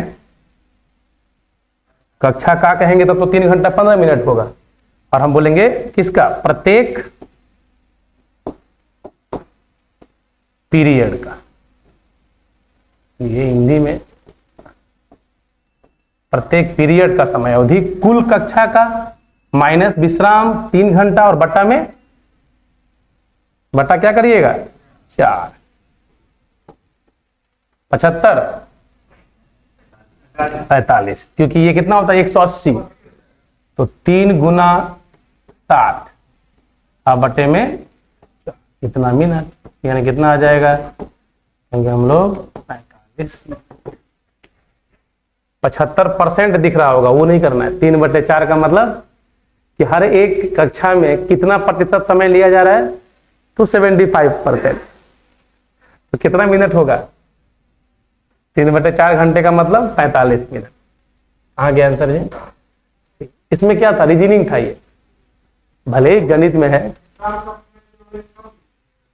नहीं, आप खुद सोचो, जैसे मान लो, ये मत सोचो कि एक कम लिया जाता है, आप खुद सोचिए कि अगर 4 कक्षाएं हैं, 4 पीरियड होनी है, और जैसे हम लेके गए क्लास, तो एक विश्राम आपको मिलेगा, फिर दूसरे सर आएंगे वो क्लास लेंगे, फिर आपको एक विश्राम मिलेगा, उसके बाद एक तीसरे सर आएंगे क्लास लेंगे, फिर विश्राम मिलेगा, तो 3 विश्राम तो मिल चुका है। और चौथा क्लास के बाद क्लासें खत्म, तो विश्राम कहां से मिलेगा आपको। इसीलिए क्या देखा जाता है इसमें कि केवल आपको 3 ही विश्राम मिलेगा। जितने अंतराल होते हैं, है ना, उसमें आप देखेंगे कि उससे एक कम आपको विश्राम दिख रहा है। 4 क्लास तो कितना विश्राम, 3 विश्राम। ठीक रहे थे क्या, ये वाला बताइए। ये तो सिंप्लीफिकेशन पे ना है जी, कि 8 परिणामों का औसत 20 है, ठीक है, 8 का टोटल कितना हो जाएगा 20 हो जाएगा। इनमें से प्रथम 2 का औसत दिया गया है, योगफल कितना होगा 31। अगले 3 परिणाम का तो गुना करिए, तो 21 तो ये 63 है ना, ये 63 एक 64/3 है, तो 64 हो जाएगा। तो पूछ रहा है छठा परिणाम 7वें से 4 कम तथा 8वें से 7 कम हो, तो आप किसको मान लीजिए, छठा परिणाम को ही मान लीजिए। छठा परिणाम को ही हम लोग x अगर कह दें, तो 7वां कितना हो जाएगा x + 4 हो जाएगा, और 8वां कितना हो जाएगा x + 7 हो जाएगा। ठीक, अब हम इसमें क्या करें, घटाने के बाद कितना बचा, इसमें 2 परिणाम था, इसमें 3, तो कितना निकल गया 5 निकल गया, और बाकी के जो तीनों परिणाम है वो कितने कितने हैं, छठा, 7वां और एक 8वां, है ना, होगा जी। ये पहला, छठा, 7वां और ये 8वां परिणाम। सॉल्व कीजिए, 160 माइनस कितना 95, जोड़िए 3x प्लस कितना 11, तो इसमें बचेगा कितना, ये घटाएंगे तो 65, 65 में 11 घटा तो 54, तो x का मान 18 आ रहा। अब क्या पूछा आपसे, देखिए, तो अंतिम परिणाम मतलब 8वां पूछ रहा आपसे। अंतिम का मतलब अंतिम यानी 8वां, तो 8वां जो परिणाम होगा वो हो जाएगा आपका कितना 18 + 7 कितने के बराबर, ये समझ में आना चाहिए खाली, है ना। जो दोनों सवाल क्या था पूरा समझ पे था, उसमें कैलकुलेशन कुछ नहीं है, केवल आपको समझना है। आया आपको समझ में पूरा बात, कि मिस कर रहा है कहीं। ये कैसे कि 31 और 64, ठीक है ना, वो 2 संख्या का औसत था, उसमें 2 से गुना कर दिए तो योग मिल गया, है कि नहीं। इसमें किससे गुना किए हैं, ये निकालने के लिए 15.1/2 में 2 से गुना किए हैं, और ये 3 संख्या का था, तो 21.1/3 में किससे गुना किया गया है 3 से, तब जाकर के आया 31 और 64। चलिए नेक्स्ट करें। छुट्टी का असर दिखने लगा है नहीं क्या, और छुट्टी होने वाली है उसका असर दिखने लगा है। हवा में घुल जाता है छुट्टी, उसको पता ही नहीं चलेगा। किसी चुनाव में 2 प्रत्याशी, कौन कौन, ए और बी थे, 2 ही प्रत्याशी हैं। इस चुनाव में मतदाता सूची में दर्ज व्यक्तियों में से केवल 10% ने भाग नहीं लिया। हम क्या सोच रहे हैं 10% ने भाग, यहां पे क्या लिख दिया है, नहीं लिया, मतलब 90% ने भाग लिया, और 60 मत उसमें से क्या हो गया, अमान्य घोषित कर दिया। मतलब 90% लोग आए हैं और उसमें से जो 60 मत था वो अमान्य हो गया। अब कहता है कि यदि ए को मिले मतों की संख्या कुल सूची में दर्ज संख्या का 47% हो टोटल में से, और तथा वह बी को 308 मतों से क्या कर दे, पराजित करे, तो कुल डाले गए मतों की संख्या ज्ञात कीजिए। अभी डाले गए मत पूछ रहा है, अवैध नहीं लेना है। कौन सा मत लेना है? डाले गए मत। कितने मत डाले गए हैं? तो कितने परसेंट डाले गए देख रहे हैं ना, 90% डाले गए हैं। ये सबसे पहले तो आप पता कर लीजिए कि टोटल कितना है। तो सूची में हम क्या लेके चलते हैं, अगर हमने x ले लिया, अगर 100 लेके चले तो देखिए तो कि 100 अगर टोटल है, इसमें आपको x क्यों लेना पड़ेगा पता है आपको? उस 60 के चक्कर में जो 60 मत अमान्य हो गया है, अगर x लेके चले तो समझ में बेहतर आ जाएगा कि टोटल मत को हम कितना मान लें, 100 मान के, 100 भी मान के बना सकते हैं, लेकिन फिलहाल हम लोग क्या मान के चल रहे हैं, x मान के चल रहे हैं। चलिए, तो x में से 10% ने नहीं दिया, मतलब कितनों ने दिया? 90% लोगों ने हमारा मतदान किया है। उसमें से 60 मत कैसे हो गई? अमान्य हो गया, यानी -60। अब ये वोट मेरा क्या है? वैलिड वोट है, ये ना मेरा वोटिंग हुआ इतना ही, सही वोट इतना ही हुआ है। अब कह रहा है कि यदि ए को मिले मतों की संख्या, ए को जो वोट मिला है, मत मिला है, वो कुल सूची में दर्ज संख्या का 47%, यानी कि x का 47%। कितना मिला उसको? x का 47%। ठीक है, तो आप क्या लिखोगे देखो तो कि x का कितना? 47%। किस में से घटा दोगे तो b को कितना मिलेगा? b को, ये तो अगर x ये a को मिला है तो b को कितना मिलेगा? नहीं वो नहीं निकालिए, गड़बड़ हो जाएगा। ये आप कहेंगे 43 तो गलत हो जाएगा, वो 60 भी घटाना पड़ेगा उसमें से, बिल्कुल, क्योंकि वो अमान्य हो गया है, तो वो ध्यान देना होगा। तो हम लोग खाली एक बार पूरा लिख देते हैं, समझ में आ जाएगा। हम इक्वेशन नहीं बना रहे थे, परसेंटेज से भी सवाल बनेगा, लेकिन हम क्या बना के बता रहे हैं? इक्वेशन से। ये किसका वोटिंग है? ये ए का। ए को कुल वोट का 47 मिला, ये ध्यान रखना है आपको।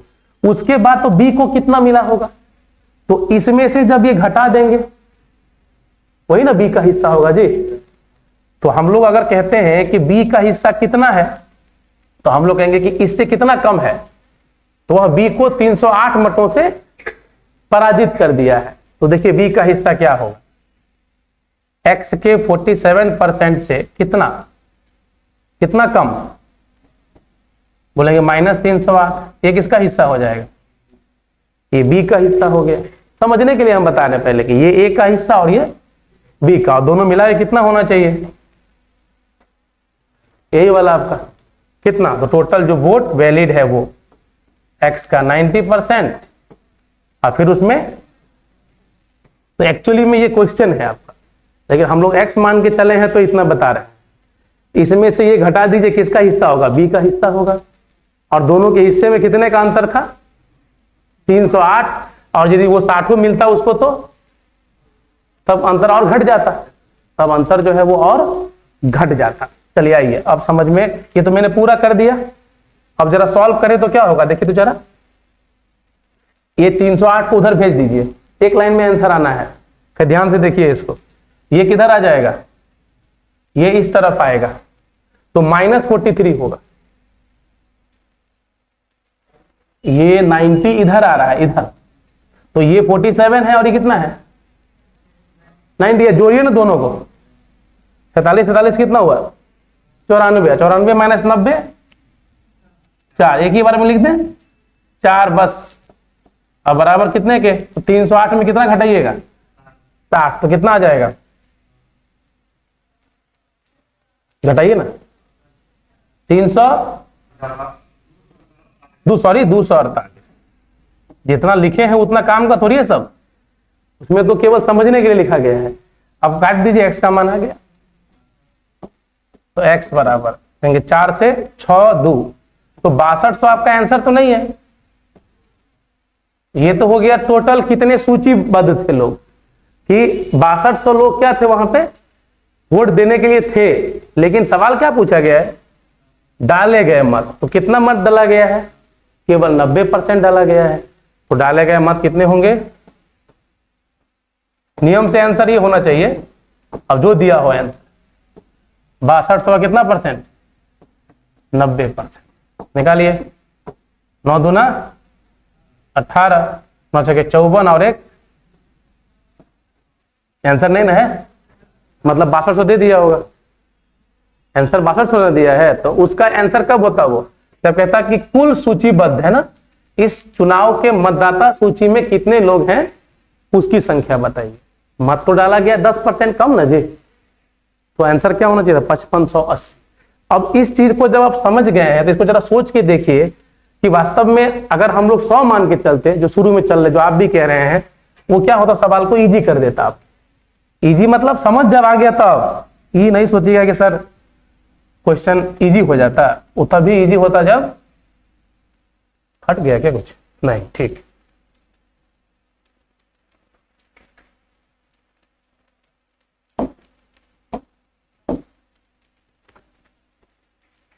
सिलेक्ट करने पे लगता है पूरा ही हटा दे। हाँ, बच गया। चलिए,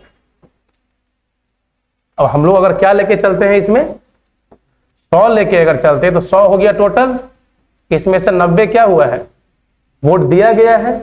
इस 90 में से ही 100 में से को कितना मिला है? 47। किसको? ए को। तो दूसरे को कितना मिलेगा? 43 नहीं मिलेगा, ये 47% है, तो दूसरे को 43% नहीं मिला। मिलना चाहिए था ना, नहीं मिला। कितना मिला? तो 60 वोट जो था वो अमान्य हो गया, तो उसमें से कितना कम मिलेगा? 60 कम मिलेगा। यही सवाल दिया है कि 43 में से कितना कम मिलेगा जी? 60 कम। और इन दोनों का जो अंतर है वो कितना दिया गया आपको? 308 है। बस यही सवाल है, यही आपका सवाल। तो अब निकाल दीजिए दोनों का अंतर। हाँ बाबू, वही तो हम भी तो कह रहे 5580 होना चाहिए, पूछ तो वही रहा है। लेकिन छोड़िए ना, उसका आंसर पे क्यों बहस करना हम लोगों को। दोनों चीज सीख लिए ना हम लोग कि अगर कुल सूचीबद्ध पूछता तो 6200, और यदि बोला कितना डाला गया है तो 5580। अब इसके बाद हम लोग क्या कर रहे थे? दोनों में डिफरेंस देख रहे थे। कितने परसेंट का डिफरेंस है? 4% का। लेकिन 308 अंतर है दोनों में। अगर हम देखें दोनों का डिफरेंस कितने का है? 308 का। तो आप लोग निकाल दीजिए दोनों को मिला करके। तो 4% इक्विवेलेंट टू, अच्छा दोनों को बढ़ा के मिला 368 होता कितना आता जी?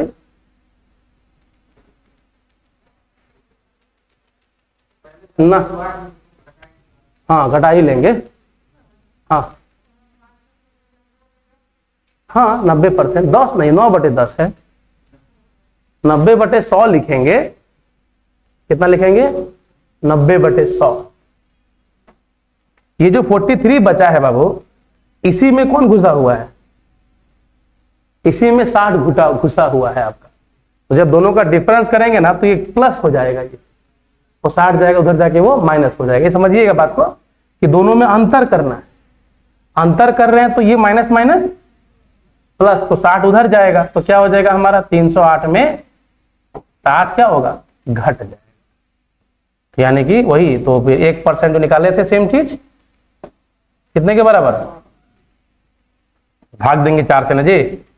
4 छके 24 और 4 दूना, देयरफॉर क्या निकालना था हमको? 100, तो गुना कर दीजिए। तो ये तरीका भी आप लोग यूज कर सकते हो। किसके अलावा? एक्स के मान के अलावा। एक्स का हेल्प क्यों लिया गया? सवाल को समझने के लिए कि जो सवाल कह रहा है वो पूरा का पूरा ये है, एकदम पूरा क्वेश्चन यही था। अब उसको बनाइए, उसको x 100 मान ले तो चीजें क्या होती है? आसान हो जाती है।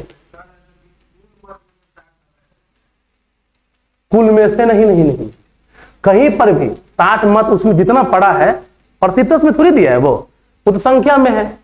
60 जो दिया गया है मुन्ना, ये किस में है? ये संख्या में है, प्रतिशत में नहीं है। जैसे जितना भी वोट पड़ा है उसमें से 60 वोट क्या है? अमान्य हो गया है। तो 90% न वोट पड़ा है आपका। तो ये आपको ज्यादा अच्छा लग रहा होगा समझने में। देखिए तो ये 90% वोट क्या है? गिरा है वहां, उसमें से 60 क्या हो गया है? गलत हो गया। तो वोट पड़ा कितना, घटाने के बाद जो बचेगा वही। और इसमें से एक को मिला है इतना, एक को मिला इससे कितना कम? 308 कम।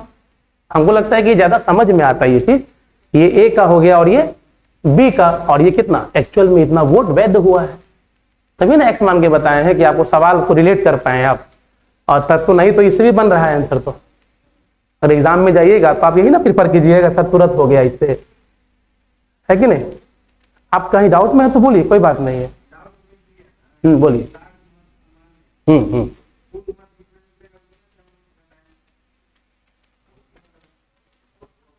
नहीं आप, हाँ ठीक है, 308 मत से हारा है। दोनों के अंतर कितने का होगा, जो दोनों को वोट मिला है, किसको, ए और बी को, उसमें कितने का डिफरेंस होगा, उसमें 308 का अंतर होगा। एकदम सही बात है। और बोलिए, तो 60 आप कहां से घटाना चाहते हैं?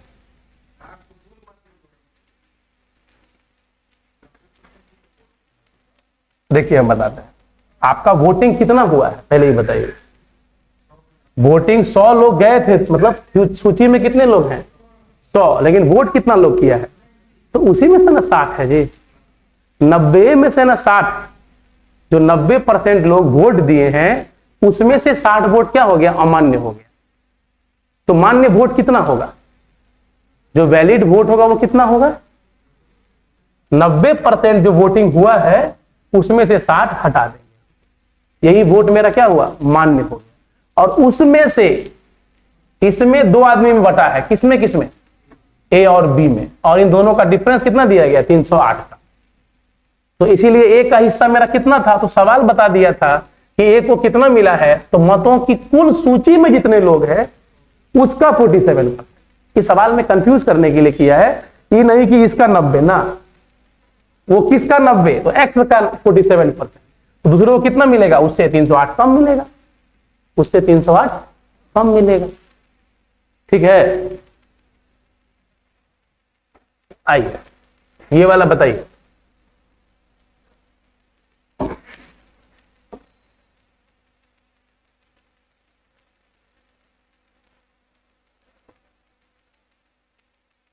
इस पे क्या था, ये कहता है कि किसी वस्तु का अंकित मूल्य कितना है, 900, तथा इस पर 8% और 9% के 2 क्रमवार बट्टे भी दिए जाते हैं, और यदि इन 2 क्रमवार बट्टों के स्थान पर विक्रेता कितने का दे दे, आपको 16% का एक एक बट्टा दे, तो उसे कितना लाभ अथवा हानि होगा।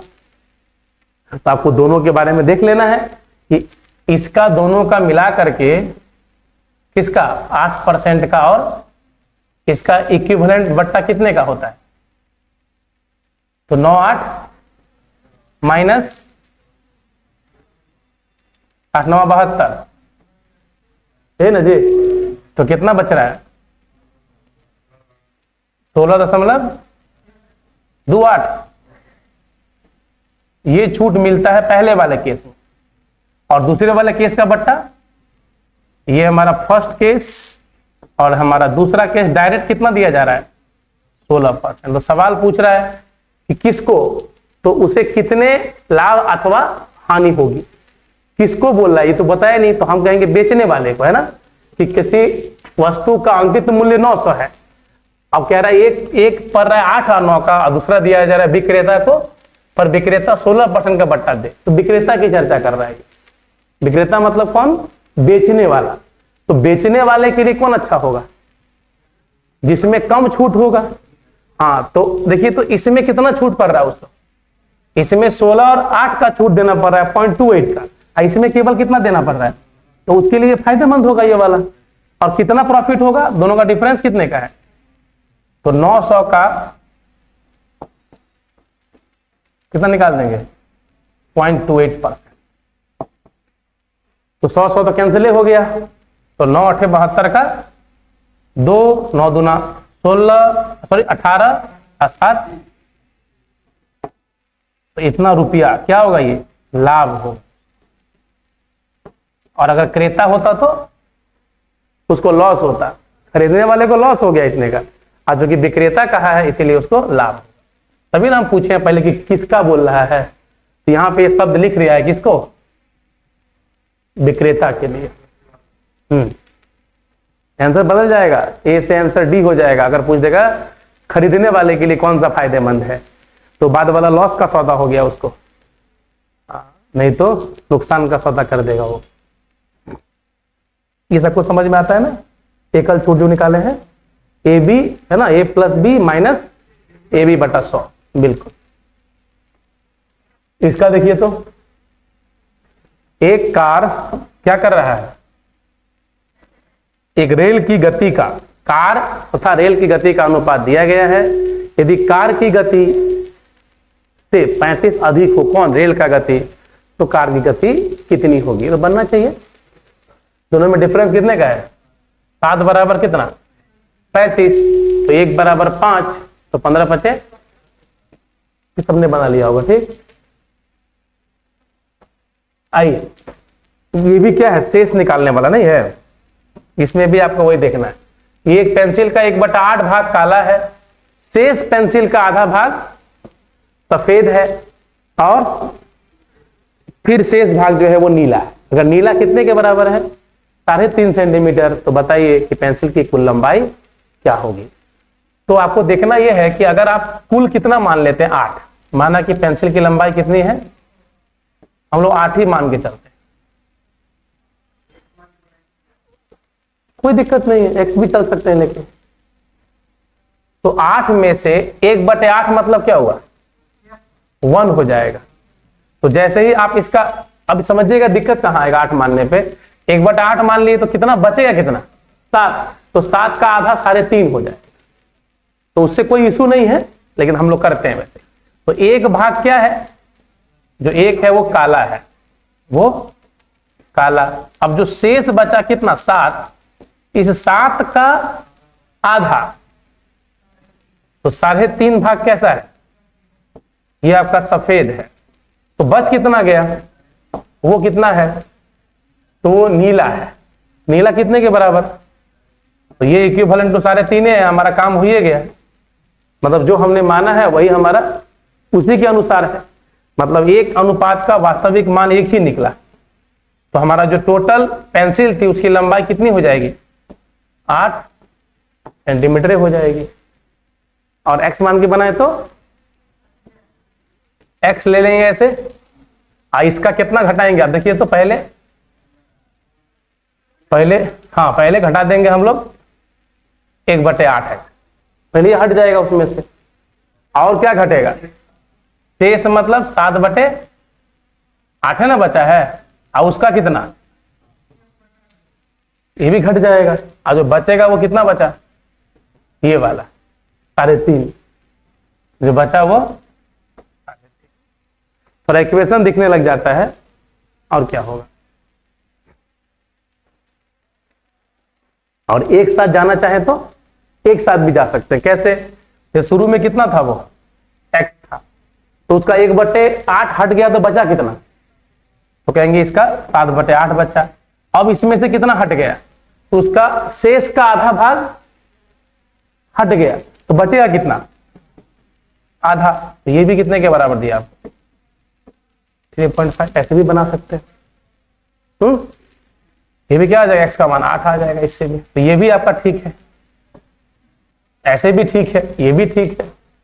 हर तरीका क्या होता है, बेहतर होता है, खाली आप उसको लिख पाए बेहतर तरीके से, लिख लीजिए तो कहानी क्या है, एकदम क्या कहते हैं उसको हम लोग, बेहतरीन है।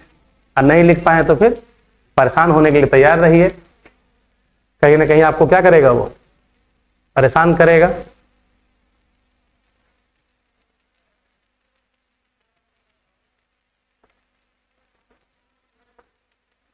नेक्स्ट कर दें, आइए, ये बनाए कि नहीं, बन गया। कुछ मित्रों पर पिकनिक जाने का, कुछ मित्र ने क्या किया, पिकनिक पर जाने का निर्णय ले लिया, चलो अच्छा तैयारी कर लिए, जाना है। अब कुल खर्च कितना निश्चित हुआ उस पर, 768, सब हिसाब उसाब कर लिया, क्या खाएंगे, कहां जाएंगे, गाड़ी का भाड़ा सब मिला के 768। इनमें से 4 मित्रों के न पाने के कारण, मतलब न जाने के कारण, क्या होना चाहिए यहां पे, जाने के कारण नहीं गए वो लोग किसी कारण से, प्रत्येक को 16 रुपये अतिरिक्त देना पड़ा। तो कुल कितने मित्र पिकनिक पर गए होंगे, तो 768 रुपया तो कुल खर्चा होबे किया होगा, इस जैसा कि सवाल में कहा जा रहा है, तो कितने मित्र गए? 4 नहीं गए ना, तो x में से 4 नहीं गए। और जाना कितना चाहिए था? सबके सब जाने चाहिए थे। तो इसमें क्या अंतर पड़ गया उसको? प्रत्येक को 16 रुपया अधिक देना पड़ा। यही सवाल है। हाँ, अब उसमें x का मान लीजिए और कहानी को क्लियर कीजिए। कितने लोग पिकनिक पर गए पूछ रहा है, ध्यान रखिएगा। अगर आप x का मान निकालते हैं उसमें से 4 को घटाना है आप। हाँ, कितना आया था? x का मान 12 आ रहा है, तो 12 लेंगे तो इसमें कितना घटेगा? ये 8 से कटेगा, तो 8 9 72, 4 8 छके, और यहां कटेंगे जी 12 से, तो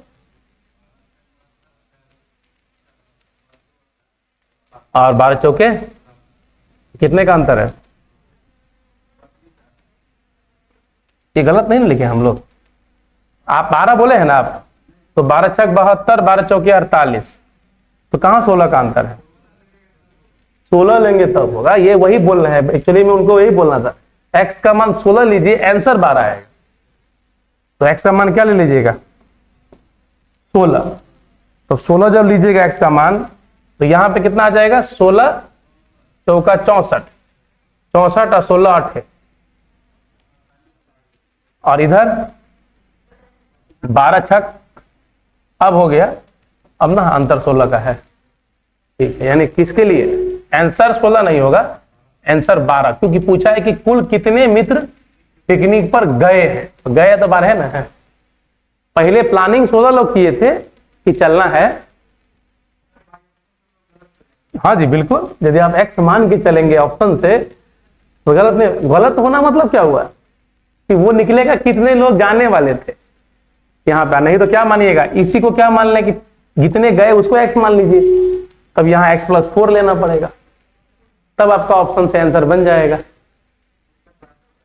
हाँ जी बिल्कुल, ये जाने वाले थे और गए कितने? 16 - 4।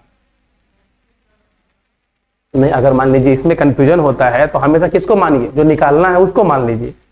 अगर कितने गए x मान लेते तो कितने जाने वाले थे? x + 4 जाने वाले थे, तब आप x से निकाल सकते थे पहले। ये वाला जी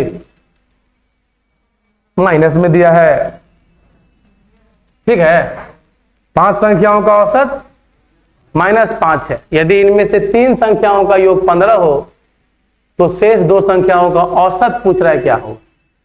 तो कोई दिक्कत ही नहीं है आपका। शेष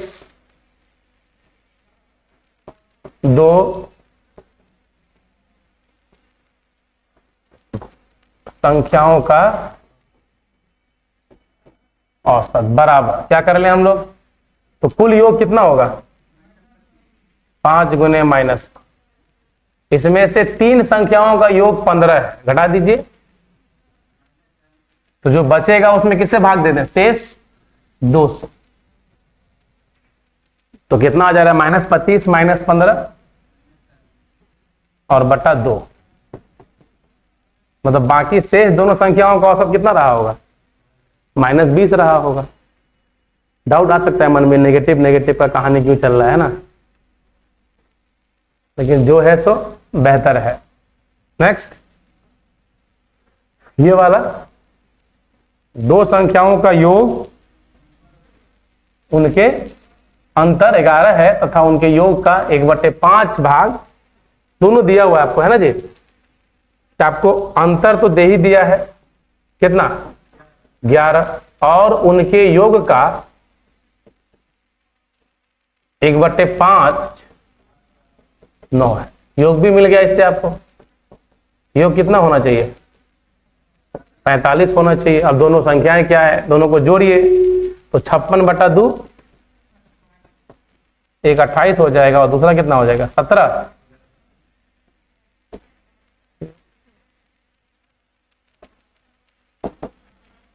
और ऐसे देखिएगा, ऑप्शन से देखिए में 45 हो रहा है। हाँ, उससे भी बन जा रहा है ये, एक ही गो में हो ही रहा है जोड़ के। तो भाई ये 30 और 15 लिखता तब ना कुछ लोग बना के ट्राई भी करता, तब अंतर ढूंढता कि कितना अंतर होना चाहिए। 11 का। तो इस सब में अंतर 11 का करवा दिया है, सब में है, लेकिन आपको दूसरा चेक करना पड़ेगा, वो वाला कौन सा वाला, योग वाला कंसेप्ट। योग 45 किस में हो रहा है? दो संख्याओं का योग उनके अंतर का दुगुना है। दो संख्याओं का योग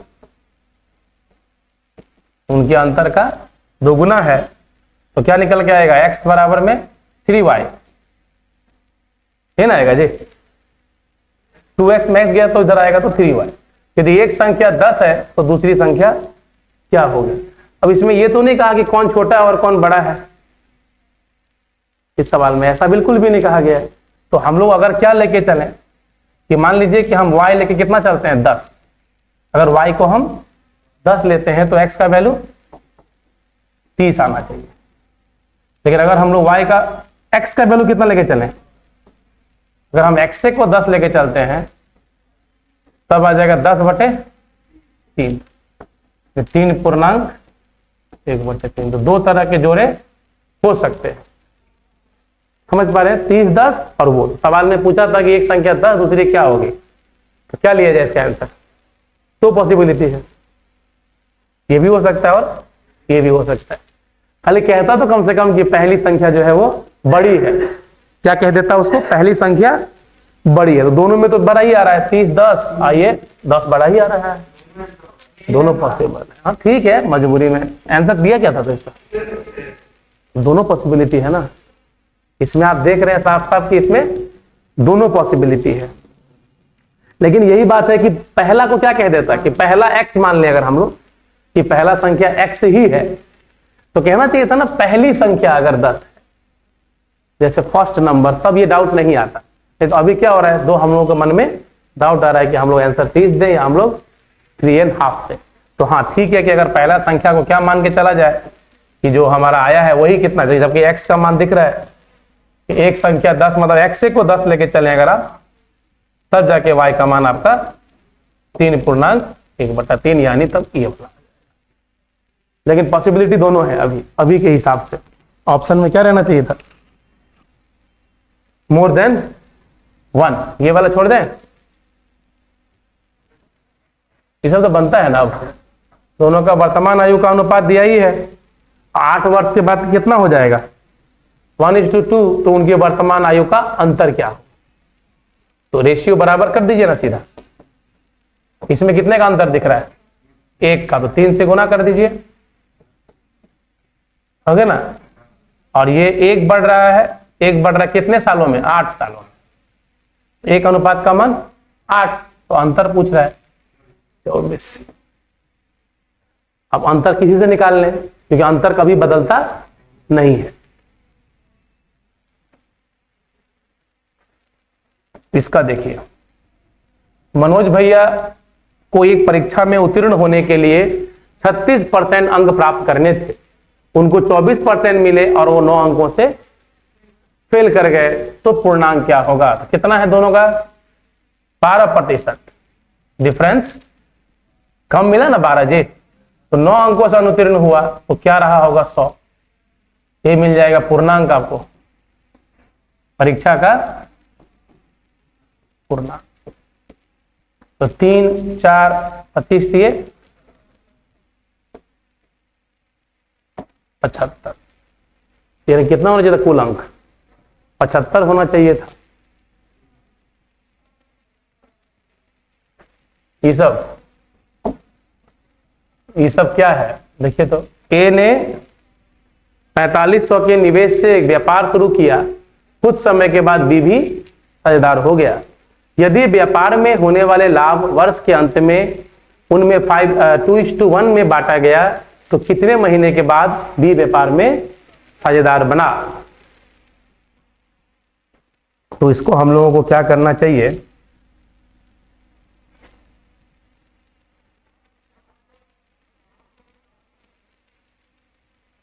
देखिए, तो हम लोग को इसमें क्या कहना है कि इसका जो पूंजी है उसका क्या अनुपात होगा, देखिए तो एक का कितना है 45,000 और दूसरे का तो इसका पूंजी का रेशियो बताइए फटाफट, किससे कट रहा है बताइए। 9 पचे 45, 9 छक्के। और आपको इसका लाभ का रेशियो भी दिया गया है, कितना दिया गया है 2:1। तो इन दोनों की मदद से हम क्या निकाल सकते हैं, दोनों के समय का अनुपात, कि इनका पूंजी व्यापार में कितने समय तक बना रहा। तो कैसे निकालते हैं, तो लाभ के पदों में हम पूंजी से भाग दे देंगे ऐसे। तो क्या आ जाएगा देखिए, तो 12:5। क्या मतलब हुआ कि हमारा जो ए है वो कितने महीने तक रहा है 12। सच बात है कि वो शुरू में ही आया था, यानी 12 बराबर वास्तव में कितने के बराबर 12 महीना। तो 1:1 मंथ, इसका मतलब बी कितने महीने तक रहा है, बी जो है वो व्यापार में 5 महीने तक रहा। हो गया। सवाल वही पूछा था कि कितने महीने के बाद बी व्यापार में साझेदार बना, तो क्या कहोगे आप 7 महीने बाद। ये तो रहा कि 5 महीने व्यापार में शामिल रहा, तो आया कब था वो 7 महीने बाद। ठीक है जी, बस इतना ही खाली करना है। ये सब बना था, कितना कह रहा है आपसे, 18 पुरुष एक कार्य को 24 दिन में समाप्त कर सकते हैं, 54 महिलाएं इस कार्य को 12 दिन, तो 16 बच्चे इसी कार्य को 54। तो सवाल कह रहा है कि 3 पुरुष 9 महिला और कितने बच्चे 6 बच्चे इसे कितने दिनों में समाप्त कर सकते हैं। तो इसको बनाने का 2 तरीका क्या है, एक तो है कि हम तीनों में आपस में कंपेयर करें और तीनों का क्षमता का अनुपात निकालें, और दूसरा तरीका क्या हो जाता है कि जैसे आप देखोगे कि चूंकि 18 पुरुष कितने में कर सकता है कंप्लीट 24 दिन, 18 है तो 24, तो यहां पे कितने लोग काम में लगाए गए 3 पुरुष कितने में करेगा, हाँ यहां पे कितना घट गया देखिए ना, क्षमता कितना हो गया 1/6 हो गया, तो समय 6 गुना हो जाएगा। अगर आदमी 1/6 हो गया तो उसका समय कितना गुना हो जाएगा 6 गुना हो जाएगा। यानी कि अगर 3 पुरुष काम करता तो कै दिनों में काम खत्म होगा 144 दिनों में। दूसरा केस देखिए, तो 9 महिलाओं का पता करना आपको, तो क्या कहिएगा, चूंकि 54 महिला कै दिनों में 12 दिनों में, तो 9 महिला यहां भी कितना हो गया है 1/6 ही हुआ है ये भी, तो कितना हो जाएगा, क्या बढ़ा दीजिएगा 12 छक 72 दिन में हो जाएगा ये, समझ पा रहे हैं ना। और लास्ट में क्या है 6 बच्चे, तो 6 बच्चे कैसे निकालिएगा, तो वहां कितना कहा जा रहा है 16 बच्चे 54 दिन में, तो 6 बच्चे कितने दिनों में करेंगे तो 6 बच्चे आपका होगा 54 गुने 16 और बटा में कौन 6, सही ना होगा जी। तो 6 9 तो 16 9 ये बस हो गया। अब आपको निकाल देना, ये ए हो गया और ये बी और ये सी। अब बताइए तो अगर ये सवाल हो तो कितना इजी है, नहीं इजी है कि ए इतना दिन में, बी इतना दिन में, सी इतना दिन में। अब आपको क्या लेना है, टोटल टाइम कितना लगेगा, एलसीएम क्या लेंगे 144, इसका क्षमता कितना 1, इसका कितना 2 और इसका 1, क्या आंसर आया 36। तो 36 दिन में ये लोग मिलके पूरा काम कर ले। तो हमने हाँ क्यों नहीं है, ये तो हम एक अप्रोच बताया कि थोड़ा सा ज्यादा इजी हो गया ये, और ये समझ में नहीं आया। तो ये जैसे कि आपको सवाल दिया था कि 18 पुरुष कितने में करते हैं 24 दिन में, तो आप निकाल पाएंगे 3 पुरुष कितने में करेंगे, M1 D1 बराबर M2 D2 से निकालिए कि अगर 18 पुरुष किसी काम को 24 दिनों में करते हैं तो आप निकालिए ना 3 पुरुष कितने दिनों में करेंगे, कर सकते हैं ऐसे। तो देखिए कितना आता है, 3 से 8 बार में 18 है कितना, तो यहां मैंने क्या लिखा है, ठीक उसी प्रकार से मैंने किसका निकाल लिया 9 महिला का और फिर उसका किसका 6 बच्चे का, फिर तो हमने क्या यूज कर लिया एलसीएम मेथड। उसके बाद तो सवाल क्या बन गया कि ए किसी काम कितने में करता है तो 44 दिन में, बी कितने में करता है 72 दिन में, और सी कितने में, तो तीनों मिले कितने में काम खत्म करेगा। तो कौन सा मेथड यूज करते हैं? एलसीएम। तो कुल काम कितना मान लिया गया? 144। पहले वाले का क्षमता 1, दूसरे वाले का 2, इसका भी 1। ठीक। और एक तरीका कौन सा? एकदम लंबा वाला। हाँ, 18 मैन लिखिएगा तो मैन लिखिए। 18 मैन 24 दिनों में बराबर 54 वुमेन 12 दिनों में बराबर 16 बॉयज 54 दिनों में। ऐसे करना होगा। फिर क्या करिएगा? एम, डब्ल्यू और बी का रेशियो निकालिएगा और तब जाकर के फिर से एक कंडीशन लेकर के कुल काम, फिर सवाल जो पूछा है ये वाला, उसके हेल्प से बनाएंगे कि इसके बराबर और कौन होगा? 3 man plus 9 women plus 6 boys और इंटू डी। ये तो आपका पहला स्टेप क्या होगा? इन तीनों का यूज करके एम, डब्ल्यू और बी का अनुपात निकाल लेना। और दूसरा स्टेप फिर किसी एक का यूज कर लीजिए इसके साथ इसको कंपेयर कर दीजिए और सबका मान आप अनुपातिक रख दीजिए उसमें। ये वाला बनाते हैं कि नहीं? ऐसा वाला आप जनरली लोग यही वाला बनाते हैं। जनरली हम लोग यही बनाते हैं, लेकिन इसमें ये अप्रोच थोड़ा इजी लगा मुझे। हम लोग का दिमाग चलते रहता है कि नहीं, इसमें ये आसान लगा। क्यों आसान लगा? क्योंकि इससे ये कन्वर्ट करना बहुत इजी था। 6 से 3 होना बहुत आसान था, और नहीं तो मुश्किल हो तो यही करना पड़ता है। तब तो बेसिक मेथड यही वाला है। हाँ बिल्कुल, नहीं ऐसा कुछ नहीं, तब भी ये लगा सकते हैं इस तरीके से। तब भी आप उसका ये दोनों तरीके से सवाल बनता है, कभी इस वाले से तो कभी जैसा आपका इच्छा हो जाए एग्जाम में। ये वाले से आप बनाते होंगे, इस वाला आपको ज्यादा फेवर करता है। आपको नहीं बनेगा तो बताइएगा, उतने से हम जरूर बता देंगे, कोई घबराहट वाली बात नहीं। दूसरा मेथड सीखिए तो क्या होता है, छोटा लगे तो अच्छा है, कहीं यूज कर सकते हैं। ये सब देखिए फिर वही आ गया कि कौन सा वाला है? बारी बारी वाला। इसमें हो क्या रहा है कि ए, बी और सी सबका अलग अलग क्षमता दिया हुआ है। क्या कह रहा है कि ये 20 दिन में कोई काम कर सकता है, ये 30 दिन में और ये 60 दिन में। तो कितना लेंगे इसको? 60। बहुत बार 3 आ गया, 2 आ गया, 1। अब प्रश्न खाली ध्यान ये देना है कि काम का रिपीटेशन कितने दिनों के बाद होगा। तो प्रत्येक तीसरे दिन कौन हेल्प कर रहा है? तो शुरुआत तो ये अकेला ही करता है, दूसरे दिन भी अकेला ही काम करता है, तीसरे दिन उसकी मदद कौन कौन करते हैं? मतलब ये 3rd डे का है, ये पहला दूसरा है ना, ये पहला दिन, ये दूसरा दिन, और ये फिर से कौन आएगा? फिर से वैसे ही होगा। फिर ये करेगा 3 + 3, फिर ये, यानी कि 3 दिनों में कितना काम दिख रहा है आपको? 3 3 6 12, 3 दिनों में 12। तो आपको देखना है कि 60 मतलब 12 कितना मल्टीपल है? डायरेक्ट 5 गुना हो रहा है। तो क्या दिख रहा है? 5 3 15 दिन में कितना काम हो जाएगा? 60 यूनिट काम हो जाएगा। यही सवाल है आपका, है ना? खाली रिपीटेशन देख लेना है बस कि कितने दिनों के बाद काम रिपीट हो रहा है। ये तो अभी जो हम लोग देखे हैं उसी टाइप का है कि रमेश व मनोज क्या कर रहे हैं? व्यापार शुरू किए हैं।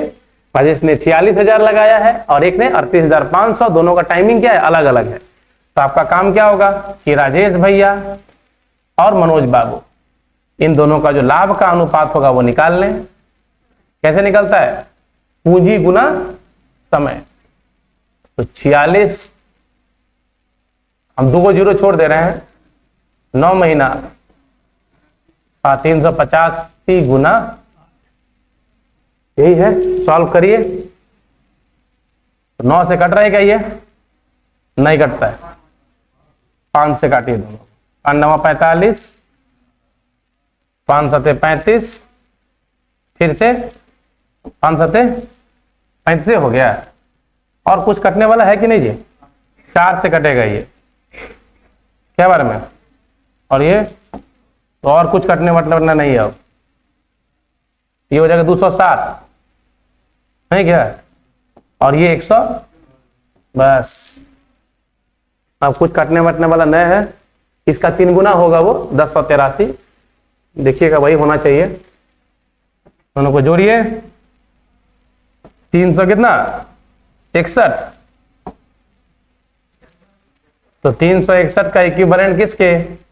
10,830। तो एक अनुपात का मान 30, बोले ना 30 गुना हो जाएगा। अब जिसका पूछा है निकाल दीजिए।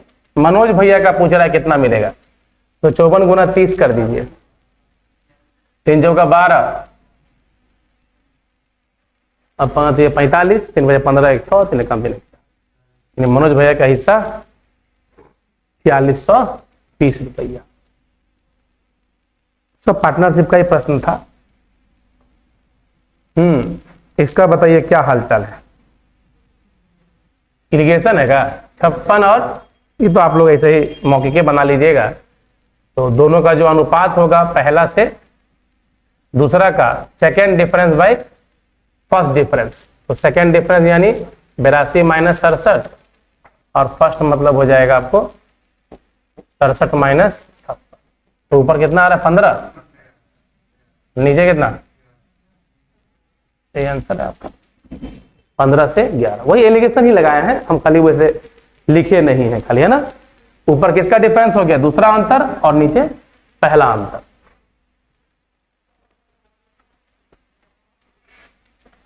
नेक्स्ट, ये भी उसी तरह का सवाल है बाबू, है ना।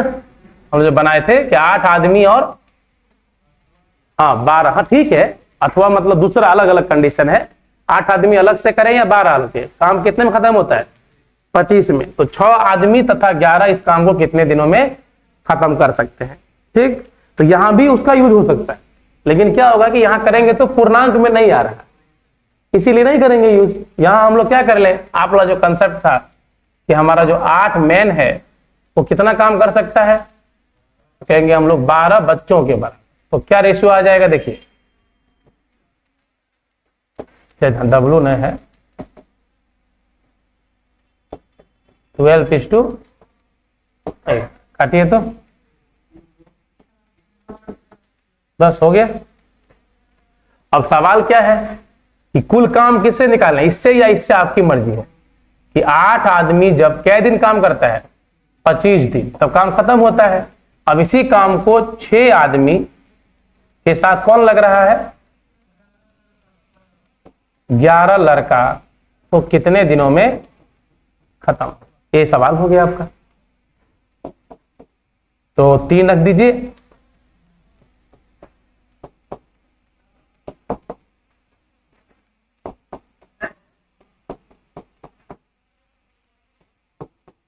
बस हो गया ना।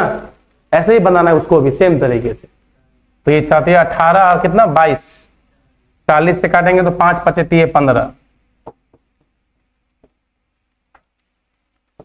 कितना आ जाएगा आपका 15। कौन सा,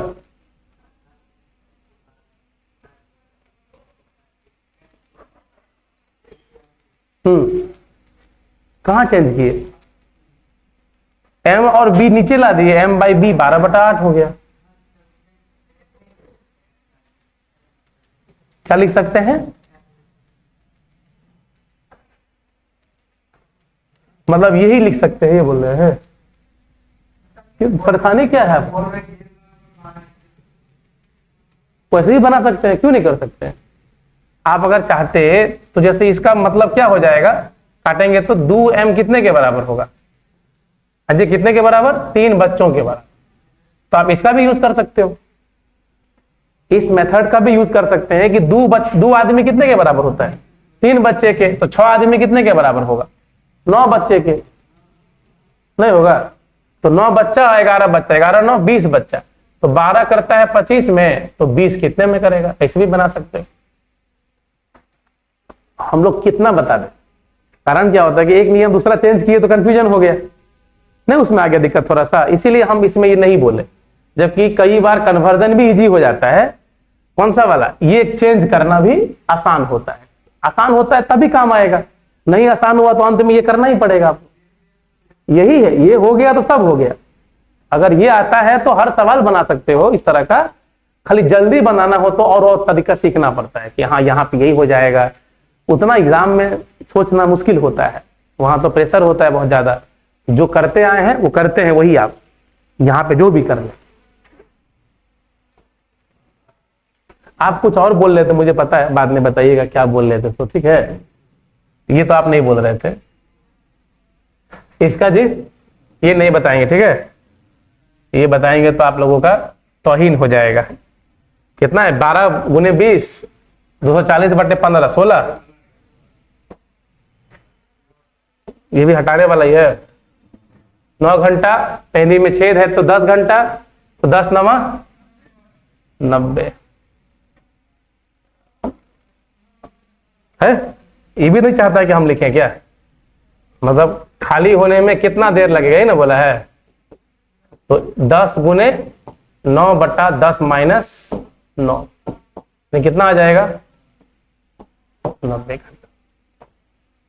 एक्स वाई बटा वाई माइनस एक्स। अब तो रीजनिंग आ गया, बताइए क्या था? ओहो, सीटिंग अरेंजमेंट था, वृत्त वाला ही था ना। तो ट्राई करते हैं हम लोग।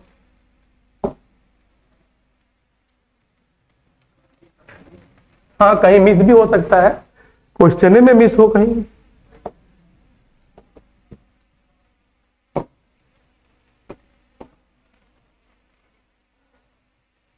आराम से, इतना नहीं फेरी हो, देखो भागता है कैसे वो।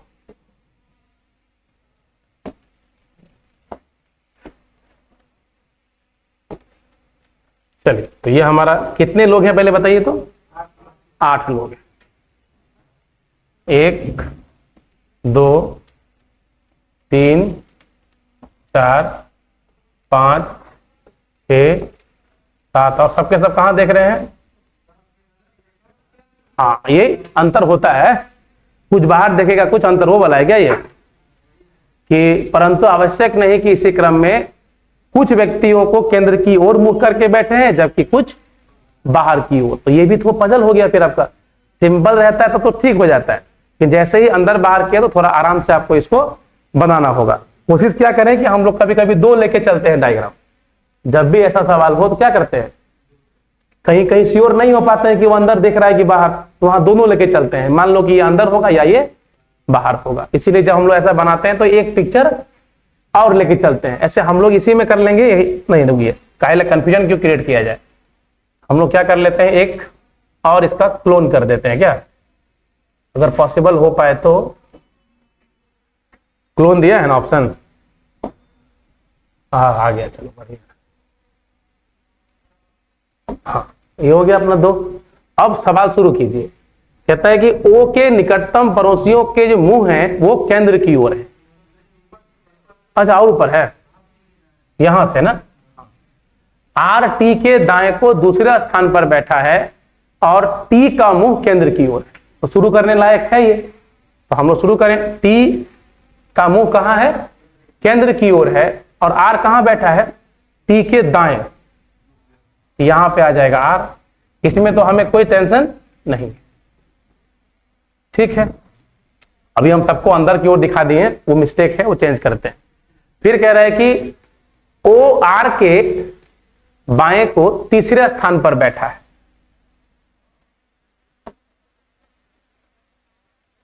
ये सब तो नहीं ना पता है हम लोगों को, पता है क्या? ये किसी को नहीं पता कि ये लोग अभी कहां देख रहे हैं, जानकारी नहीं, वरना दिक्कत हो जाएगा। हम लोग क्या मान के चलेंगे कि सब अंधेरे देख रहा है, बोलो हो गया, सवाले बन गया। बना रहे हैं कुछ और बन गया कुछ और। इसका पता है खाली, ये पता अभी तक खाली एक ही होगा पता है हम लोगों को।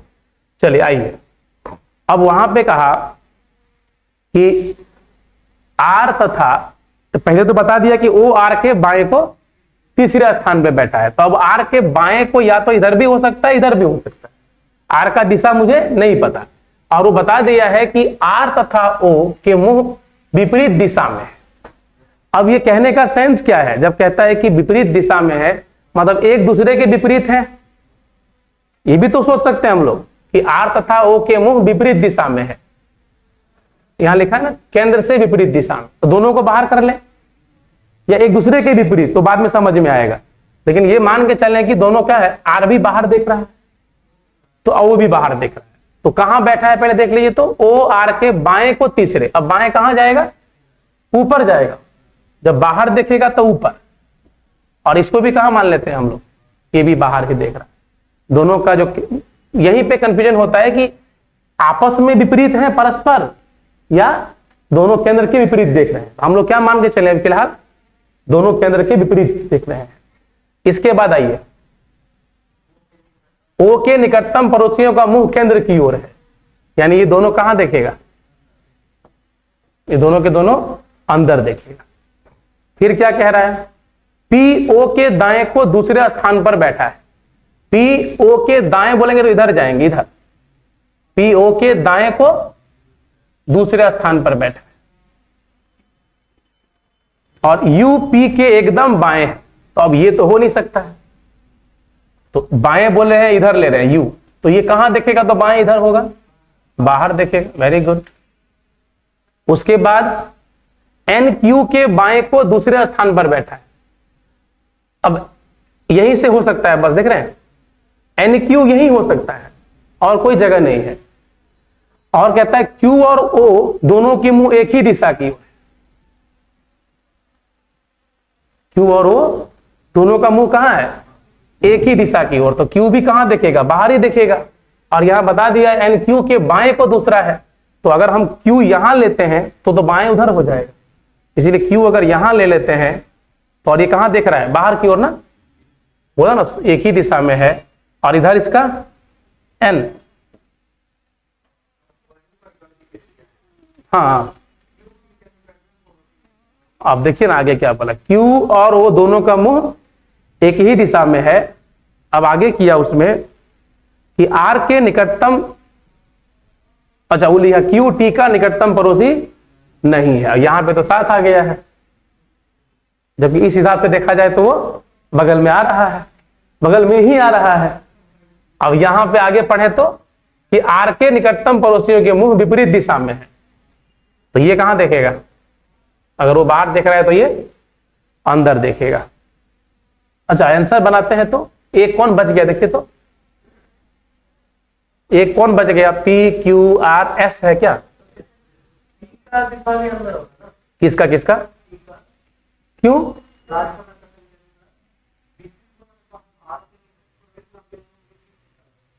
हाँ तो आर के निकटतम पड़ोसी का मुंह कहां लिखा है, नहीं विपरीत मतलब एक दूसरे के विपरीत है ना, उसके सापेक्ष विपरीत दिशाओं में। यहां बताया इसका मतलब क्या है। सो यहां लिखा है कि यदि एक पड़ोसी का मुंह केंद्र की ओर, दूसरे का मुंह केंद्र के बाहर होगा, तो यही तो हुआ ना, इन दोनों की कह रहा है, इन दोनों का। आर के निकटतम पड़ोसी कौन कौन है, एन है और पी है। तो इन दोनों का जो मुंह है ना, वो एक दूसरे के सापेक्ष में अपोजिट है, ये बात कह रहा है वो। अगर कहीं मिस हो सकता है तो कहां पे, फर्स्ट लाइन जो हम लोग पढ़े हैं वहां, कौन सा वाला, ये वाला, कि आर तथा ओ के मुंह विपरीत दिशा में। वो कहना चाहिए था केंद्र के विपरीत दिशा में, तब कोई डाउट ही नहीं होता। अगर हम ये मान के चले कि एक दूसरे के विपरीत है, तब फिर आपको एक और डायग्राम बना के चलना होगा। वो तो डाटा होगा कि अंदर ले या बाहर ले, कहीं से आया ही नहीं वो कंसेप्ट। हाँ वो तो ठीक है, वही गड़बड़ कर रहा है ना। अब पढ़िए तो क्वेश्चन कैसा दिख रहा है, कि दी गई व्यवस्था के आधार पे निम्न में से एक समान है और अपना एक समूह बनाते हैं। कौन सा है समूह में नहीं आता, यू कहां देख रहा है, अंदर की ओर, एस कहां देख रहा है, अंदर की ओर, पी कहां देख रहा है, बाहर, एन, हाँ मतलब क्या है, बाहर देखने वाला है। कौन बाहर देखने वाला है, पी। इसका आंसर बताइए क्या दिया है,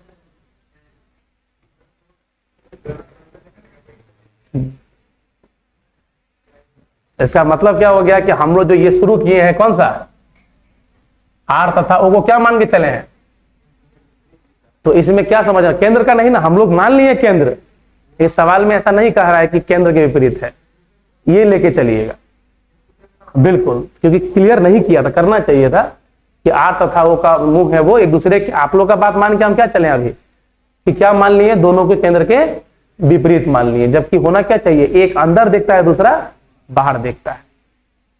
तो इसमें दोनों केस लेके चलना होगा। एक बार क्या लेके चलिए, यहां हम लोग बाहर लिए हैं ना, तो नहीं बना, बाहर लिए हैं तो नहीं बना है। तो आर को जैसे कि अंदर लेंगे और एक को क्या लीजिएगा, बाहर लीजिएगा।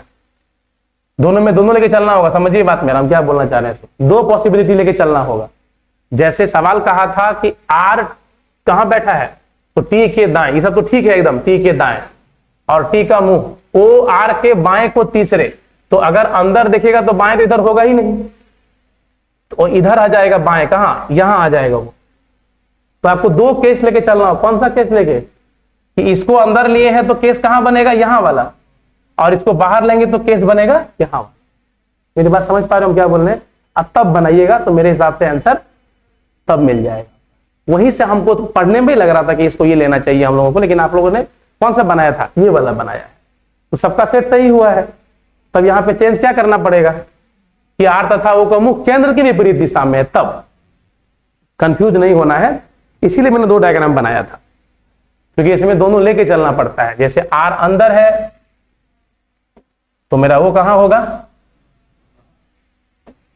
आर अगर अंदर है तो ओ मेरा यहां हो, और ओ कहां देखेगा, बाहर देखेगा। एक केस मेरा ये हो जाएगा, और दूसरा केस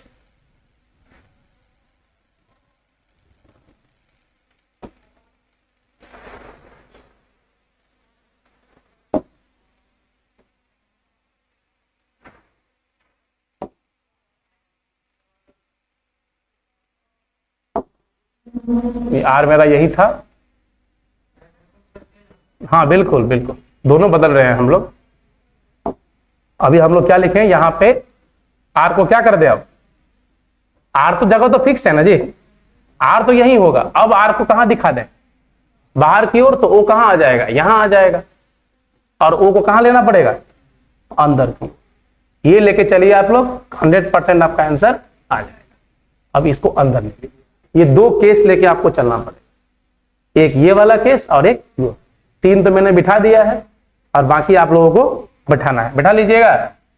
अब तो बना तो लिए ही था आप लोग भी, खाली आप लोगों का मिस्टेक किया था कि आप लोगों ने दोनों को क्या ले लिया था अपने मन से, दोनों बाहर। इसके कारण मैं पढ़ते ही क्या बोला था कि इसमें बोल रहा है कि एक अंदर और एक बाहर, एक दूसरे के विपरीत है। तो अब ये दोनों केस लेके चले, 100% आपका आंसर आ जाना। सारा चीज तो हम लोग बिठा ही लिए हैं, उसमें दिक्कत नहीं। अगला बताइए, समय तो लोग पजल है ना ये। देखिए जो पजल होता है उसमें तो 5 क्वेश्चन होता है, इसमें कितना क्वेश्चन है, 3 है ना कम से कम। हाँ तब समय 2 लेके चलिएगा हमेशा। रीजनिंग में क्या होता है, इस तरह के सवालों में जब अंदर बाहर वाला बोलेगा तो 2 लेके चलिएगा।